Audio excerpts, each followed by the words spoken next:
ನಮಸ್ಕಾರ, ನಾನು ದೀಕ್ಷಾ Bangera. ಆಸ್ತ್ರಾ group presents ಸುದ್ದಿಗೊಂದು ಗುದ್ದು ನೇರ ಪ್ರಸಾರ ಕಾರ್ಯಕ್ರಮಕ್ಕೆ ಸ್ವಾಗತ.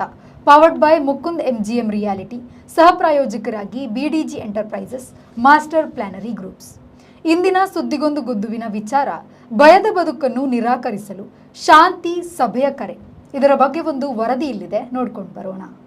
ದಕ್ಷಿಣ ಕನ್ನಡ ಜಿಲ್ಲಾ ಪಂಚಾಯತ್ನ ಸಭಾಂಗಣದಲ್ಲಿ ಆಯೋಜಿಸಿದ್ದ ಶಾಂತಿ ಸಭೆಯಲ್ಲಿ ಧಾರ್ಮಿಕ ಮುಖಂಡರು, ಸಂಘ ಸಂಸ್ಥೆ, ಶಿಕ್ಷಣ ಸಂಸ್ಥೆ, ರಾಜಕೀಯ ಮುಖಂಡರು ಸೇರಿದಂತೆ ವಿವಿಧ ಸಮುದಾಯದ ಮುಖಂಡರು ಸೇರಿ ಹಲವಾರು ಮಂದಿ ಸಭೆಯಲ್ಲಿ ತಮ್ಮ ಅಭಿಪ್ರಾಯ ವ್ಯಕ್ತಪಡಿಸಿದರು. ಶಾಸಕರಾದ ಡಾ. ವೈ. ಭರತ್ ಶೆಟ್ಟಿ, ಡಿ. ವೇದವ್ಯಾಸ್ ಕಾಮತ್ ಮತ್ತು ಹರೀಶ್ ಪೂಂಜಾ ಹಾಗೂ ಸಂಸದ ಬ್ರಿಜೇಶ್ ಚೌಟಾ, ಕೆಲವೊಂದು ಮುಖಂಡರನ್ನು ಕಡೆಗಾಣಿಸಲಾಗಿದೆ, ಹಾಗಾಗಿ ತಾರತಮ್ಯ ಮಾಡುವುದು ಸರಿಯಲ್ಲ. ಮುಂದಿನ ದಿನಗಳಲ್ಲಿ ಎಲ್ಲರನ್ನೂ ಗಣನೀಯವಾಗಿ ತೆಗೆದುಕೊಳ್ಳಬೇಕು ಎಂದರು. ಜಿಲ್ಲೆಯಲ್ಲಿ ಶಾಂತಿ ಕದಡುವ ಕೆಲಸ ಹೇಗೆ ಆಗುತ್ತದೆ ಎಂಬುದನ್ನು ತಿಳಿದುಕೊಳ್ಳಬೇಕು ಎಂದರು. ನಿಮ್ಮ ಸೈದ್ಧಾಂತಿಕ ವಿಚಾರಕ್ಕೆ ನಾವು ಹೋಗೋದಿಲ್ಲ.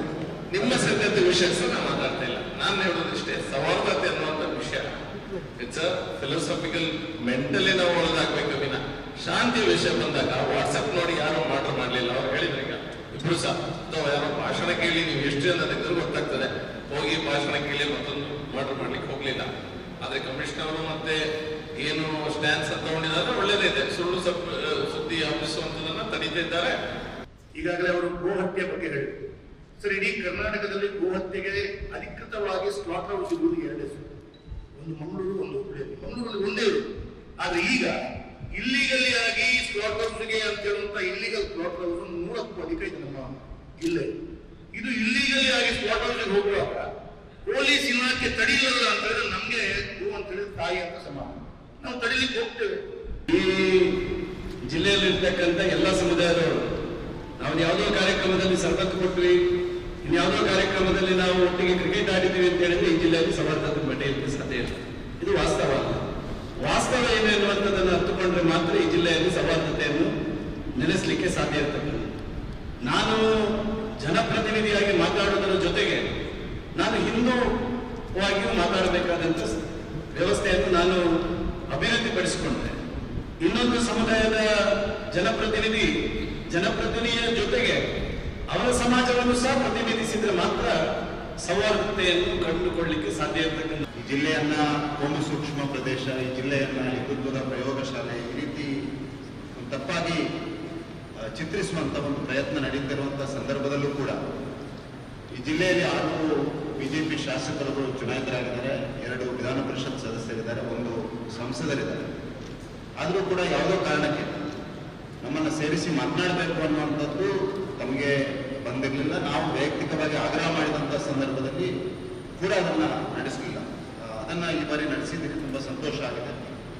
ಹರೀಶ್ ಪೂಂಜರು ಹೇಳಿದ ಹಾಗೆ ನೇರ ಜನಪ್ರತಿನಿಧಿಗಳ ಸಭೆಯನ್ನು ಕೂಡ ಉಸ್ತುವಾರಿ ಸಚಿವರು ಲಾ ಅಂಡ್ ಆರ್ಡರ್ ದೃಷ್ಟಿಯಿಂದ ಮಾಡಬೇಕನ್ನುವಂಥದ್ದು ನಮ್ಮ ವಿನಂತಿ ಮತ್ತು ಆಗ್ರಹ ಎರಡೂ ಕೂಡ ಇದೆ. ಯಾಕೆಂದ್ರೆ ನಾವು ಜನರನ್ನ ಪ್ರತಿನಿಧಿಸುವುದು, ಜನರ ಸಮಸ್ಯೆಗಳನ್ನ ವಿಶೇಷವಾಗಿ ಕಾನೂನು ಸುವ್ಯವಸ್ಥೆಯ ದೃಷ್ಟಿಯಿಂದ ನಿಮ್ಮ ಮುಂದೆ ಮಂಡಿಸಬೇಕಾದದ್ದು ನಮ್ಮ ಕರ್ತವ್ಯ ಕೂಡ. ಆ ದೃಷ್ಟಿಯಿಂದ ಈ ಸಭೆಗಳನ್ನು ನಿರಂತರವಾಗಿ ನಡೆಸಬೇಕನ್ನುವಂಥದ್ದು ನಮ್ಮ ಆಗ್ರಹ. ಹೆಚ್ಚಿನ ಅಂಶಗಳನ್ನು ನಮ್ಮ ಶಾಸಕರುಗಳು ಹೇಳಿದ್ದಾರೆ. ಮೊದಲನೇದಾಗಿ ಇವತ್ತು ಪಟ್ಟಿ ಮಾಡಿರುವಂಥ ಲಿಸ್ಟ್ ಆಫ್ ಇನ್ವೈಟೀಸ್, ಈ ಶಾಂತಿ ಸಭೆಗೆ ಲಿಸ್ಟ್ ಆಫ್ ಇನ್ವೈಟೀಸ್, ಸರ್ಕಾರದ ಒಟ್ಟು ಆಕ್ಷನ್, ಪೊಲೀಸ್ ಇಲಾಖೆಯ ಆಕ್ಷನ್ಗಳು ಕೇವಲ ಫೇರ್ ಆಗಿದ್ರೆ ಸಾಕಾಗುತ್ತಿಲ್ಲ. ಫೇರ್ ಅಂತ ಕಾಣಲಿಕ್ಕೂ ಕಾಣುವಂತ ಅವಶ್ಯಕತೆ ಕೂಡ ಇದೆ. ಇವತ್ತಿನ ಪಟ್ಟಿಯನ್ನು ನೀವು ನೋಡಿದ್ರೆ ಹಿಂದೂ ಸಮಾಜದ ಯಾವುದೇ ಧಾರ್ಮಿಕ ನಾಯಕರು ಇಲ್ಲಿ ನಮ್ಗೆ ಕಾಣ್ತಾ ಇಲ್ಲ. ಪಟ್ಟಿ ನಾನು ನೋಡಿದ್ದೇನೆ ಸರ್. ಹಿಂದೂ ಸಮಾಜ ಇವತ್ತು ನಮ್ಮ ಕಟೀಲು ದುರ್ಗಾ ಪರಮೇಶ್ವರ ದೇವಸ್ಥಾನ ಇಡೀ ಜಿಲ್ಲೆಗೆ ಒಂದು ಸಾಂಸ್ಕೃತಿಕವಾದಂಥ ಒಂದು ಕೇಂದ್ರ, ಅದರ ಆಡಳಿತ ಮುಖ್ಯಸ್ಥರು ಇಲ್ಲ.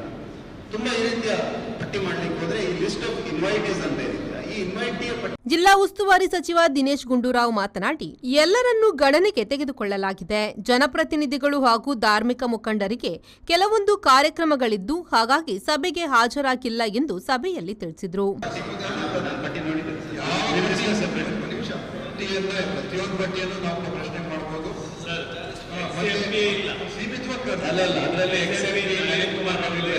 ನಾವ್ಯಾರು ಎಕ್ಸೆಪ್ಟ್ ಬೇರೆಯವರು ಕರೆದಿಲ್ಲ.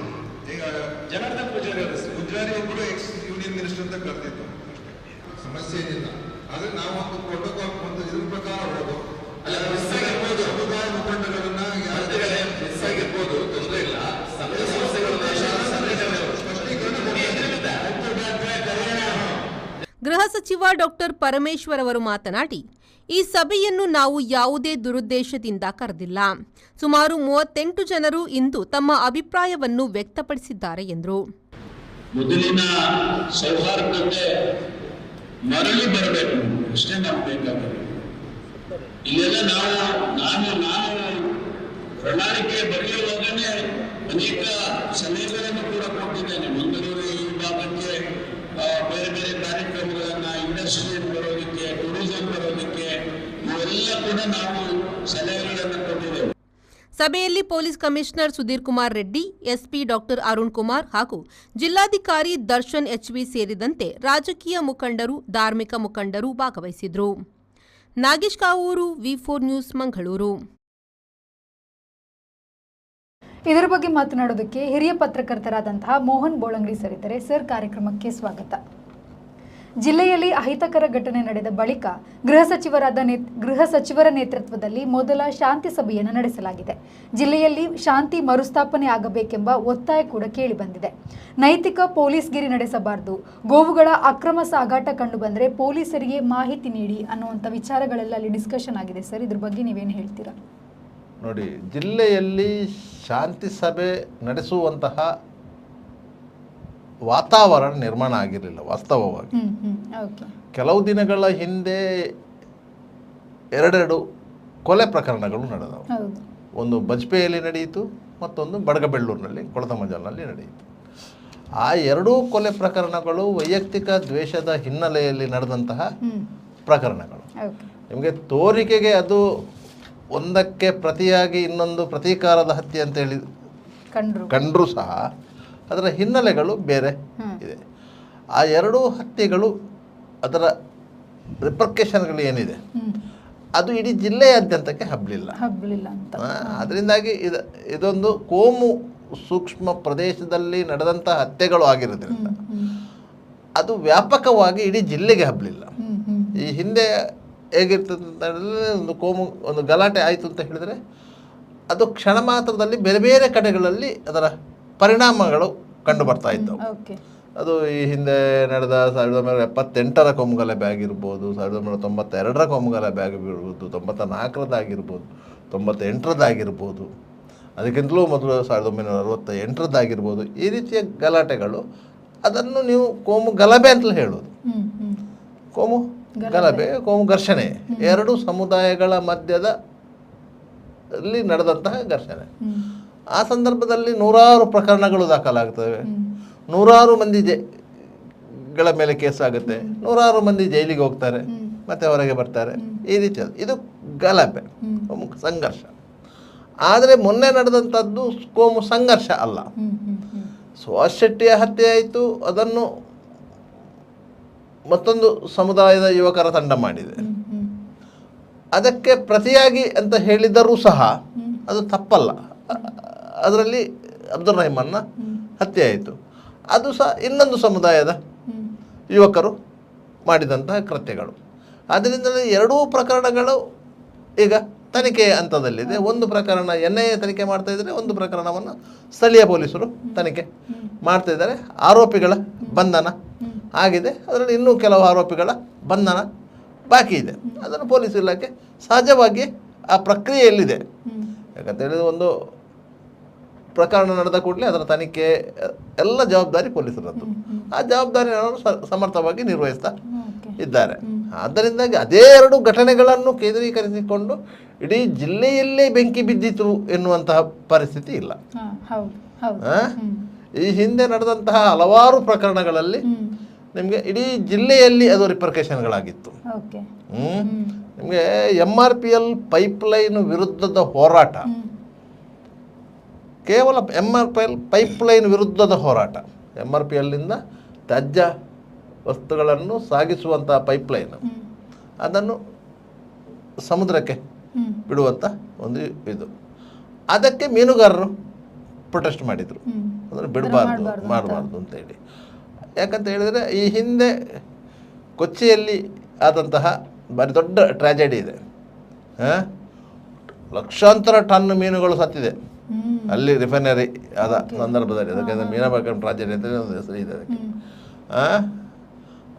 ಆ ರೀತಿಯ ದುರ್ಘಟನೆ ಇಲ್ಲಿ ಆಗಬಾರ್ದು ಅಂತ ಹೇಳಿ ಮೀನುಗಾರರ ಮುಖಂಡರ ಎಲ್ಲರ ಆಗ್ರಹ ಆಗಿತ್ತು. ಕೆಲವು ಮೀನುಗಾರ ಸಮುದಾಯದ ಮುಖಂಡರು ಕೊಚ್ಚಿಗೆ ಹೋಗಿ ಆವತ್ತಿನ ಪರಿಸ್ಥಿತಿ ಏನಾಗಿತ್ತು ಎನ್ನುವುದನ್ನೆಲ್ಲ ಅಧ್ಯಯನ ಮಾಡಿಕೊಂಡು ಬಂದಿದ್ದರು. ಆದ್ದರಿಂದಾಗಿ ಅವರು ಹೇಳುವುದಂತ ಹೇಳಿದರೆ, ನೀವು ತ್ಯಾಜ್ಯವನ್ನು ಸಮುದ್ರಕ್ಕೆ ಬಿಡುವಂಥ ಸಂದರ್ಭದಲ್ಲಿ ಅದನ್ನು ಟ್ರೀಟ್ಮೆಂಟ್ ಮಾಡಿ ಬಿಡಬೇಕು, ಅದರಲ್ಲಿ ವಿಷಕಾರಿ ವಸ್ತುಗಳು ಇರಬಾರ್ದು ಅಂತ ಹೇಳಿ ಮಾಡಬೇಕು ಅಂತ ಹೇಳಿ ಮತ್ತೆ ಅದಕ್ಕೆಲ್ಲ ಅದರ ಬಗ್ಗೆ ಅದು ಹೋರಾಟ ಆಯಿತು. ಆಗ ಮೀನುಗಾರ ಸಮುದಾಯ ಏನು ಮಾಡಿತ್ತು ಅಂತ ಹೇಳಿದರೆ, ತಲಪಾಡಿಯಿಂದ ಶಿರೂರು ತನಕ ಅಂತ ಹೇಳಿತ್ತು. ತಲಪಾಡಿಯಿಂದ ಶಿರೂರು ಇಡೀ ಫುಲ್ ಕೋಸ್ಟಲ್ ಬೆಲ್ಟ್ ಏರಿಯಾ. ಯಾಕಂದರೆ ಈ ಥರದಿಂದ ಆಲ್ತಾನೆವರೆಗೂ ಮೀನುಗಾರರಿದ್ದಾರೆ. ಉಡುಪಿ ಜಿಲ್ಲೆ ಇರಲಿಲ್ಲಲ್ಲ, ದಕ್ಷಿಣ ಕನ್ನಡ ಜಿಲ್ಲೆ. ದಕ್ಷಿಣ ಕನ್ನಡ ಜಿಲ್ಲೆ ಉದ್ದಕ್ಕೂ ನಾವು ಹೆದ್ದಾರಿ ಬಂದ್ ಮಾಡ್ತೇವೆ ಅಂತ ಹೇಳಿದರು. ಅದರಿಂದಾಗಿ ಅದು ಹೋರಾಟ ಹೆದ್ದಾರಿಗೆ ಬಂತು. ಹೆದ್ದಾರಿಗೆ ಬಂದಾಗ ಅಲ್ಲಿ ಕೆಲವು ಬೇರೆ ಬೇರೆ ರೀತಿಯ ಅಹಿತಕರ ಘಟನೆಗಳು ನಡೆಯಿತು. ಅದು ಕೋಮು ಗಲಭೆಗೆ ಕನ್ವರ್ಟ್ ಆಯಿತು. ಪೊಲೀಸ್ ಫೈರಿಂಗ್ ಆಯಿತು, ಇಬ್ಬರು ಡೆತ್ ಆದರು, ಇದೆಲ್ಲ ಆಯಿತು. ಆ ಸಂದರ್ಭದಲ್ಲಿ ಪರಿಸ್ಥಿತಿಯನ್ನು ಉಪಯೋಗಿಸಿಕೊಂಡು ಬೇರೆ ಬೇರೆ ಘಟನೆಗಳು ನಡೆಯಿತು. ಆದ್ದರಿಂದ ಅಂತಹ ಒಂದು ಘಟನೆಗಳ ಹಿನ್ನೆಲೆಯಲ್ಲಿ ನೋಡುವುದಾದರೆ ಮೊನ್ನೆ ನಡೆದಂಥ ಘಟನೆ ಏನು ಅಲ್ಲ, ಇದು 2 ಕೊಲೆ ಪ್ರಕರಣ ಅಷ್ಟೇ. ಇದನ್ನು ಕೊಲೆ ಪ್ರಕರಣ. ಆದ್ದರಿಂದ ಇದರಲ್ಲಿ ಕೋಮು ಗಲಭೆ, ಕೋಮು ದ್ವೇಷ ಇದಾದ್ದು ಇದೆಲ್ಲವೂ ಇಲ್ಲ. ಇದಕ್ಕೆ ಯಾಕೆ ಹೇಳ್ತೇನೆ ಅಂತ ಹೇಳಿದರೆ, ಇಂಥ ಘಟನೆಗಳ ಹಿನ್ನೆಲೆಯಲ್ಲಿ ಬೇರೆ ಬೇರೆ ವಿಚಾರಗಳು ಬರ್ತವೆ. ಇದರಲ್ಲಿ ಮುಖ್ಯವಾಗಿ ನೀವೊಂದು ಹತ್ಯೆಯನ್ನು ಬಿಂಬಿಸುವ ರೀತಿ, ಈಗ ಪತ್ರಿಕೆಗಳಾಗಲಿ ಮಾಧ್ಯಮಗಳಾಗಲಿ ಅದರ ಬಗ್ಗೆ ಸ್ಪಷ್ಟವಾದ ವರದಿಯನ್ನು ಕೊಡ್ತದೆ, ಜವಾಬ್ದಾರಿಯುತ ವರದಿಯನ್ನು ಕೊಡ್ತದೆ. ಕೆಲವೊಂದು ಸಂದರ್ಭಗಳಲ್ಲಿ ಹೆಸರುಗಳನ್ನು ಹೈಡ್ ಮಾಡುವಂಥದ್ದು, ಅದು ಸಾರ್ವಜನಿಕರ ಹಿತಾಸಕ್ತಿಗಾಗಿ ಹೆಸರುಗಳನ್ನು ಹೈಡ್ ಮಾಡುವಂಥದ್ದು, ಕೆಲವೊಂದು ಸೂಕ್ಷ್ಮ ವಿಚಾರಗಳನ್ನು ಬಹಿರಂಗಪಡಿಸದಿರುವಂಥದ್ದು, ಇಂಥದ್ದೆಲ್ಲ ಇರ್ತದೆ. ಆದರೆ ಈಗ ಸೋಷಿಯಲ್ ಮೀಡಿಯಾ ಜಮಾನ ಆಗಿರುವುದರಿಂದ ಎಲ್ಲೋ ಒಂದು ಕಡೆ ಕೂತು ಇಲ್ಲಿರುವಂಥ ಪರಿಸ್ಥಿತಿಯನ್ನು ಅವಲೋಕನ ಮಾಡದೆ ಕೇವಲ ಒಂದು ಘಟನೆಯನ್ನು ತನ್ನನ್ನು ತಾನೇ ಕಲ್ಪಿಸಿಕೊಂಡು ಅದಕ್ಕೆ ಬೇರೆ ಬೇರೆ ರೀತಿಯ ಬಣ್ಣ ಕಟ್ಟಿ ಹರಿಯಬಿಟ್ಟಂಥ ಸಂದರ್ಭದಲ್ಲಿ ಅದು ಕ್ಷಣ ಮಾತ್ರದಲ್ಲಿ ನೂರಾರು ಮಂದಿಗೆ, ಸಾವಿರಾರು ಮಂದಿಗೆ ಶಾರಾಗ್ತಿರುವಂಥ ಸಂದರ್ಭದಲ್ಲಿ ಒಟ್ಟಾರೆಯಾಗಿ ಒಂದು ಗೊಂದಲದ ಸ್ಥಿತಿ ನಿರ್ಮಾಣ ಆಗುತ್ತೆ. ಯಾಕಂದರೆ ಸೋಷಿಯಲ್ ಮೀಡಿಯಾದಲ್ಲಿ ಸಕ್ರಿಯರಾಗಿರೋರು ಎಲ್ಲರೂ ಯುವ ಸಮುದಾಯ. ಆದ್ದರಿಂದ ಅಂಥ ಸಮುದಾಯದ ಮಧ್ಯೆ ಇದು ಒಂದು ಕಿಚ್ಚು ಹಬ್ಬಿಸುವಂಥ ಪ್ರಯತ್ನಗಳು ಆಗ್ತಾ ಇದೆ. ಆದ್ದರಿಂದಾಗಿ ಅಂತಹ ಒಂದು ಘಟನೆಗಳಿಗೆ ಬೇರೆ ಬೇರೆ ರೀತಿಯ ವ್ಯಾಖ್ಯಾನಗಳು ಬರೋದು. ವಾಸ್ತವ ಘಟನೆಗೂ ಈ ಸೋಷಿಯಲ್ ಮೀಡಿಯಾದಲ್ಲಿ ಬರುವಂತಹ ವಿಚಾರಗಳಿಗೂ ಒಂದಕ್ಕೊಂದು ತಾಳೇ ಇಲ್ಲ. ಆದ್ದರಿಂದಾಗಿ ಆ ರೀತಿಯ ಒಂದು ವಾತಾವರಣ ಸೃಷ್ಟಿಯಾಯಿತು. ಸೃಷ್ಟಿಯಾದ ಕೂಡಲೇ ಸರ್ಕಾರ ಏನು ಮಾಡಿತು ಅಂತ ಹೇಳಿದರೆ, ಸುಲಿವಿಗೆ ತಲೆದಂಡ ಹಾಗೂ ಯಾರನ್ನು ತಗೊಳ್ಳೋದು ಅಂತ ಆಯಿತು. ಅದರಿಂದಾಗಿ ಮಂಗಳೂರು ಪೊಲೀಸ್ ಕಮಿಷನರ್ ಮತ್ತು ಜಿಲ್ಲಾ SP ಇಬ್ಬರನ್ನು ಟ್ರಾನ್ಸ್ಫರ್ ಮಾಡಿತು. ಅಷ್ಟೊತ್ತಿಗೆ ಜನರಿಗೆ ಮತ್ತೊಂದು ಮೆಸೇಜ್ ಹೋಯಿತು, ಈ 2 ಹತ್ಯೆಗಳು ಪೊಲೀಸ್ ವೈಫಲ್ಯದಿಂದ ಆಗಿದೆ ಎನ್ನುವುದನ್ನು ಸರ್ಕಾರ ಒಪ್ಪಿಕೊಂಡಂತಾಯಿತು ಅಂತ. ಅಧಿಕಾರಿಯನ್ನು ಟ್ರಾನ್ಸ್ಫರ್ ಮಾಡಿದಾರಂತಂದರೆ ನೀವು ಆ ಪರಿಸ್ಥಿತಿಯನ್ನು ನಿಭಾಯಿಸಲಿಕ್ಕೆ, ನಿಯಂತ್ರಿಸಲಿಕ್ಕೆ ಸಾಧ್ಯ ಆಗಿಲ್ಲ ಅಂತ ಹೇಳುವಂಥದ್ದು ಮೆಸೇಜನ್ನು ಸರ್ಕಾರವೇ ಪಾಸ್ ಮಾಡಿತ್ತು. ಸರ್ಕಾರದ ಯಾವುದೇ ಪ್ರತಿನಿಧಿಗಳು ಹೇಳಿದರೂ ನಮ್ಮ ಪೊಲೀಸರು ಸಮರ್ಥರಿದ್ದಾರೆ ಆ ಪ್ರಕರಣದ ಬಗ್ಗೆ ತನಿಖೆ ಮಾಡುವಾಗ. ಯಾಕಂತ ಹೇಳಿದರೆ ಸುಹಾಸ್ ಶೆಟ್ಟಿ ಪ್ರಕರಣವನ್ನು NIAಗೆ ಕೊಡಬೇಕು ಅಂತ ಹೇಳಿ ಅವರ ಮನೆಯವರು ಒತ್ತಾಯ ಮಾಡಿದಂಥ ಸಂದರ್ಭದಲ್ಲಿ ಸ್ವತಃ ಗೃಹ ಸಚಿವರೇ ಅದನ್ನು ಹೇಳಿದರು, ನಮ್ಮ ಪೊಲೀಸರು ಸರಿಯಾದ ರೀತಿಯಲ್ಲಿ ತನಿಖೆ ಮಾಡ್ತಾ ಇದ್ದಾರೆ, ಅವರು ಸಮರ್ಥರಿದ್ದಾರೆ, ಅದರಲ್ಲಿ ಆರೋಪಿಗಳನ್ನು ಬಂಧಿಸಿದ್ದೇವೆ ಅಂತ ಹೇಳಿ. ಅದಾಗಿ 2-3 ದಿವಸದಲ್ಲಿ ಅಬ್ದುಲ್ ರಹಮಾನ್ ಹತ್ಯೆ ಆಯಿತು ಅಂತ ಆದಾಗ ಆಗ ಅದೇ ಸಮರ್ಥ ಪೊಲೀಸರೇ ಇದ್ದದಲ್ವಾ, ಅದೇ ಸಮರ್ಥ ಪೊಲೀಸರಿದ್ದ, ಮತ್ತೆ ಅವರನ್ನು ವರ್ಗಾಯಿಸಿದ್ದು ಯಾಕೆ? ವರ್ಗಾಯಿಸಿದ್ದು ಮಾಡಿದ್ದಾರೆ. ಹಾಗಾದರೆ ಹೇಳಿ ಇಡೀ ವ್ಯವಸ್ಥೆ ಮೇಲೆ ನಿಮಗೆ ನಂಬಿಕೆ ಇಲ್ಲ ಅಂತ ಆಯಿತು. ಸರ್ಕಾರಕ್ಕೆ ನಂಬಿಕೆ ಇಲ್ಲದಂತಹ ಸಂದರ್ಭದಲ್ಲಿ ಅವರು ಬೇರೆ ಬೇರೆ ರೀತಿಯಲ್ಲಿ ಅದನ್ನು ಜನರ ಮನಸ್ಸಿಂದ ಹೊರಗೆ ಎಳೆಯುವಂಥ ಪ್ರಯತ್ನವಾಗಿ ವರ್ಗಾವಣೆ ಮಾಡಿದ್ರು. ಹೊಸ ಅಧಿಕಾರಿಗಳ ನಿಯೋಜನೆ ಆಯಿತು. ಹಾಗಂತ ಹೇಳಿ ನಿಯೋಜನೆಯಾಗಿ ಬಂದವರು ಸಹ ಏನು ಕಡಿಮೆ ತೂಕದ ಅಧಿಕಾರಿಗಳಲ್ಲ. ಈ ಹಿಂದೆ ದಕ್ಷಿಣ ಕನ್ನಡ ಜಿಲ್ಲೆಯಲ್ಲಿ ಸರ್ವಿಸ್ ಮಾಡಿದವರು, ಒಬ್ಬರು ಪಕ್ಕದ ಉಡುಪಿ ಜಿಲ್ಲೆಯಲ್ಲಿ ಸರ್ವಿಸ್ ಮಾಡಿದವರು. ಅವರು ಬಂದ ಕೂಡಲೇ ಅವರ ಮನಸ್ಸಲ್ಲಿ ಇರ್ತದೆ ಅಂತ ಹೇಳಿದರೆ, ಹೊಸ ಅಧಿಕಾರಿಗಳು ಬಂದ ಕೂಡಲೇ ನಮ್ಮನ್ನು ಯಾಕೆ ಇಲ್ಲಿಗೆ ಪೋಸ್ಟಿಂಗ್ ಮಾಡಿದ್ದಾರೆ ಅನ್ನೋದು ಇರ್ತದೆ. ಇಂದಿನ ಅಧಿಕಾರಿಗಳನ್ನು ಯಾಕೆ ಸರ್ಕಾರ ಟ್ರಾನ್ಸ್ಫರ್ ಮಾಡಿತ್ತಂತ ಇರ್ತದೆ. ಇಲ್ಲಿನ ಕಮ್ಯುನಲ್ ಇಶ್ಯೂಗಳನ್ನು ಕಂಟ್ರೋಲ್ ಮಾಡಲಿಕ್ಕೆ ಆಗದಕ್ಕೆ ಇಂದಿನ ಅಧಿಕಾರಿಗಳನ್ನು ಪೋಸ್ಟಿಂಗ್ ಮಾಡಿದೆ. ಆದ್ದರಿಂದ ನಮ್ಮ ಮೊದಲ ಆದ್ಯತೆ ಆ ವಿಚಾರ ಆಗಿರಬೇಕು. ಇಲ್ಲಿನ ಕೋಮು ಸಂಘರ್ಷವನ್ನು ತಡೆಗಟ್ಟುವ ನಿಟ್ಟಿನಲ್ಲಿ ನಾವು ಏನೆಲ್ಲ ಕ್ರಮ ಕೈಗೊಳ್ಳಬೇಕಂತ ಹೇಳಿ, ಅಂಥ ಸಂದರ್ಭದಲ್ಲಿ ಪೊಲೀಸರು ಮಾಡಿದಂಥ ಸುರಿನ ಕೆಲಸ ಏನಂತ ಹೇಳಿದರೆ, ಒಂದು 36 ಮಂದಿಯ ಲಿಸ್ಟನ್ನು ರೆಡಿ ಮಾಡಿದ್ದು ಗಡಿಪಾರು ಮಾಡುವಂತ ಮಾಡಲಿಕ್ಕೆ ಜಿಲ್ಲೆಯಿಂದಲೂ ನಗರ ವ್ಯಾಪ್ತಿಯಿಂದ ಒಂದು ಗಡಿಪಾರು ಲಿಸ್ಟು ಆಯಿತು. ಇವತ್ತಿನವರೆಗೂ ಒಬ್ಬನನ್ನು ಗಡಿಪಾರು ಮಾಡಲಿಕ್ಕೆ ಆಗಲಿಲ್ಲ. ಅವರಿಗೆ ಇವತ್ತಿನವರೆಗೂ ಒಬ್ಬನನ್ನು ಗಡಿಪಾರು ಮಾಡಲಿಕ್ಕೆ ಆಗಲಿಲ್ಲ. ಅದರ ವಿಚಾರ ಮಾತ್ರ ಡಿಸ್ಕಸ್ ಮಾಡ್ತಾರೆ. ವಿಚಾರ ಮಾತ್ರ ಸಹಾಯಕ ಆಯುಕ್ತರಿಂದ ಅವರಿಗೊಂದು ನೋಟಿಸ್ ಹೋಯಿತು, ಅವರು ಬಂದು ವಿವರಣೆ ಕೊಟ್ಟರು, ಅಲ್ಲಿಗೆ ಆ ವಿಚಾರ ಮುಗೀತು. ಯಾಕಂತ ಹೇಳಿದರೆ ಇವರು ಗಡಿಪಾರು ಲಿಸ್ಟನ್ನು ಮಾಡಿದಾರಲ್ಲ, ಅದರಲ್ಲಿ ಯಾರ್ಯಾರ ಹೆಸರುಗಳನ್ನು ತಗೊಂಡಿದ್ದಾರೋ ಅದೇ ಸರಿಯಾದ ಕ್ರಮ ಅಲ್ಲ ಅಂತ. ಯಾಕಂತ ಹೇಳಿದರೆ ಅವರ ಮೇಲೆ ಕ್ರಿಮಿನಲ್ ಪ್ರಕರಣಗಳಿರ್ಬೋದು, ಆ ಪ್ರಕರಣಗಳು ನ್ಯಾಯಾಲಯದಲ್ಲಿ ವಿಚಾರಣಾ ಹಂತದಲ್ಲಿರ್ಬೋದು, ಕೆಲವೊಂದು ಪ್ರಕರಣಗಳು ನ್ಯಾಯಾಲಯದಲ್ಲಿ ಖುಲಾಸೆ ಆಗಿರ್ಬೋದು. ಅಂಥ ದಾಖಲೆಗಳನ್ನು ಇಟ್ಟುಕೊಂಡು ನೀವು ಇವರು ಗಡಿಪಾರಿಗೆ ಅರ್ಹ ಅಂತ ಹೇಳಿ ತೀರ್ಮಾನ ಮಾಡಿದ್ದು, ಅದನ್ನು ಅವರು ಸಹಜವಾಗಿ ಅವರು ನ್ಯಾಯಾಲಯದಲ್ಲಿ ಪ್ರಶ್ನೆ ಮಾಡ್ತಾರೆ, ಅದು ಗೊತ್ತಿದೆ. ಆದರೆ ನಿಮಗೆ ಗಡಿಪಾರು ಆದೇಶ ಆದದ್ದು ಬಾಕಿಯವರಿಗೆ ಹೆದರಿಕೆ ಹುಟ್ಟಿಸಿದ, ಆದರೆ ಗಡಿಪಾರು ಆದೇಶ ಆದವರೆಲ್ಲ ಇಲ್ಲೇ ಇದ್ದಾರೆ, ಏನೂ ಆಗಿಲ್ಲ. ಅದರಿಂದಾಗಿ ನಿಮಗೆ ಕೋಮು ಸಂಘರ್ಷವನ್ನು ನಿಯಂತ್ರಣ ಮಾಡ್ತೇವೆ ಅಂತಲ್ಲ. ಕೋಮು ಸಂಘರ್ಷವನ್ನು ನೀವು ನಿಯಂತ್ರಣ ಮಾಡೋದು ಅಂತಂದರೆ ನೀವು ನಿಷ್ಪಕ್ಷಪಾತವಾಗಿ ಸುರುವಿಗೆ ವರ್ತಿಸುವುದನ್ನು ಕಲಿಬೇಕು. ನಿಮಗೊಂದು ಸಣ್ಣ ಘಟನೆ ಹೇಳ್ತೇನೆ. ವಿಟ್ಲ ಬಸ್ ಸ್ಟ್ಯಾಂಡಿನಲ್ಲಿ ಒಂದು ಹೆಣ್ಣುಮಗಳ ಹತ್ರ ಇನ್ನೊಂದು ಕೋಮಿನ ಯುವಕ ಮೊಬೈಲ್ ನಂಬರ್ ಕೇಳಿದ. ಅದು ಅಪ್ರಾಪ್ತ. ಅದನ್ನು ಇನ್ನೊಬ್ಬ ಗಮನಿಸಿದ, ಹೋಗಿ ಅವನನ್ನು ವಿಚಾರಿಸಿದ. ಅವ ಊಟಾಫೆ ಮಾತಾಡಿದ, ಇವ 2 ಏಟು ಬಿಗಿದ. ಮತ್ತೆ ಪೊಲೀಸರಿಗೆ ಮಾಹಿತಿ ಕೊಟ್ಟರು, ಪೊಲೀಸರು ಕರ್ಕೊಂಡು ಹೋದರು, ಪೊಲೀಸರು ವಿಚಾರಣೆ ಮಾಡಿದರು, ಅಲ್ಲಿಗೆ ವಿಷಯ ಮುಗಿಯಿತು.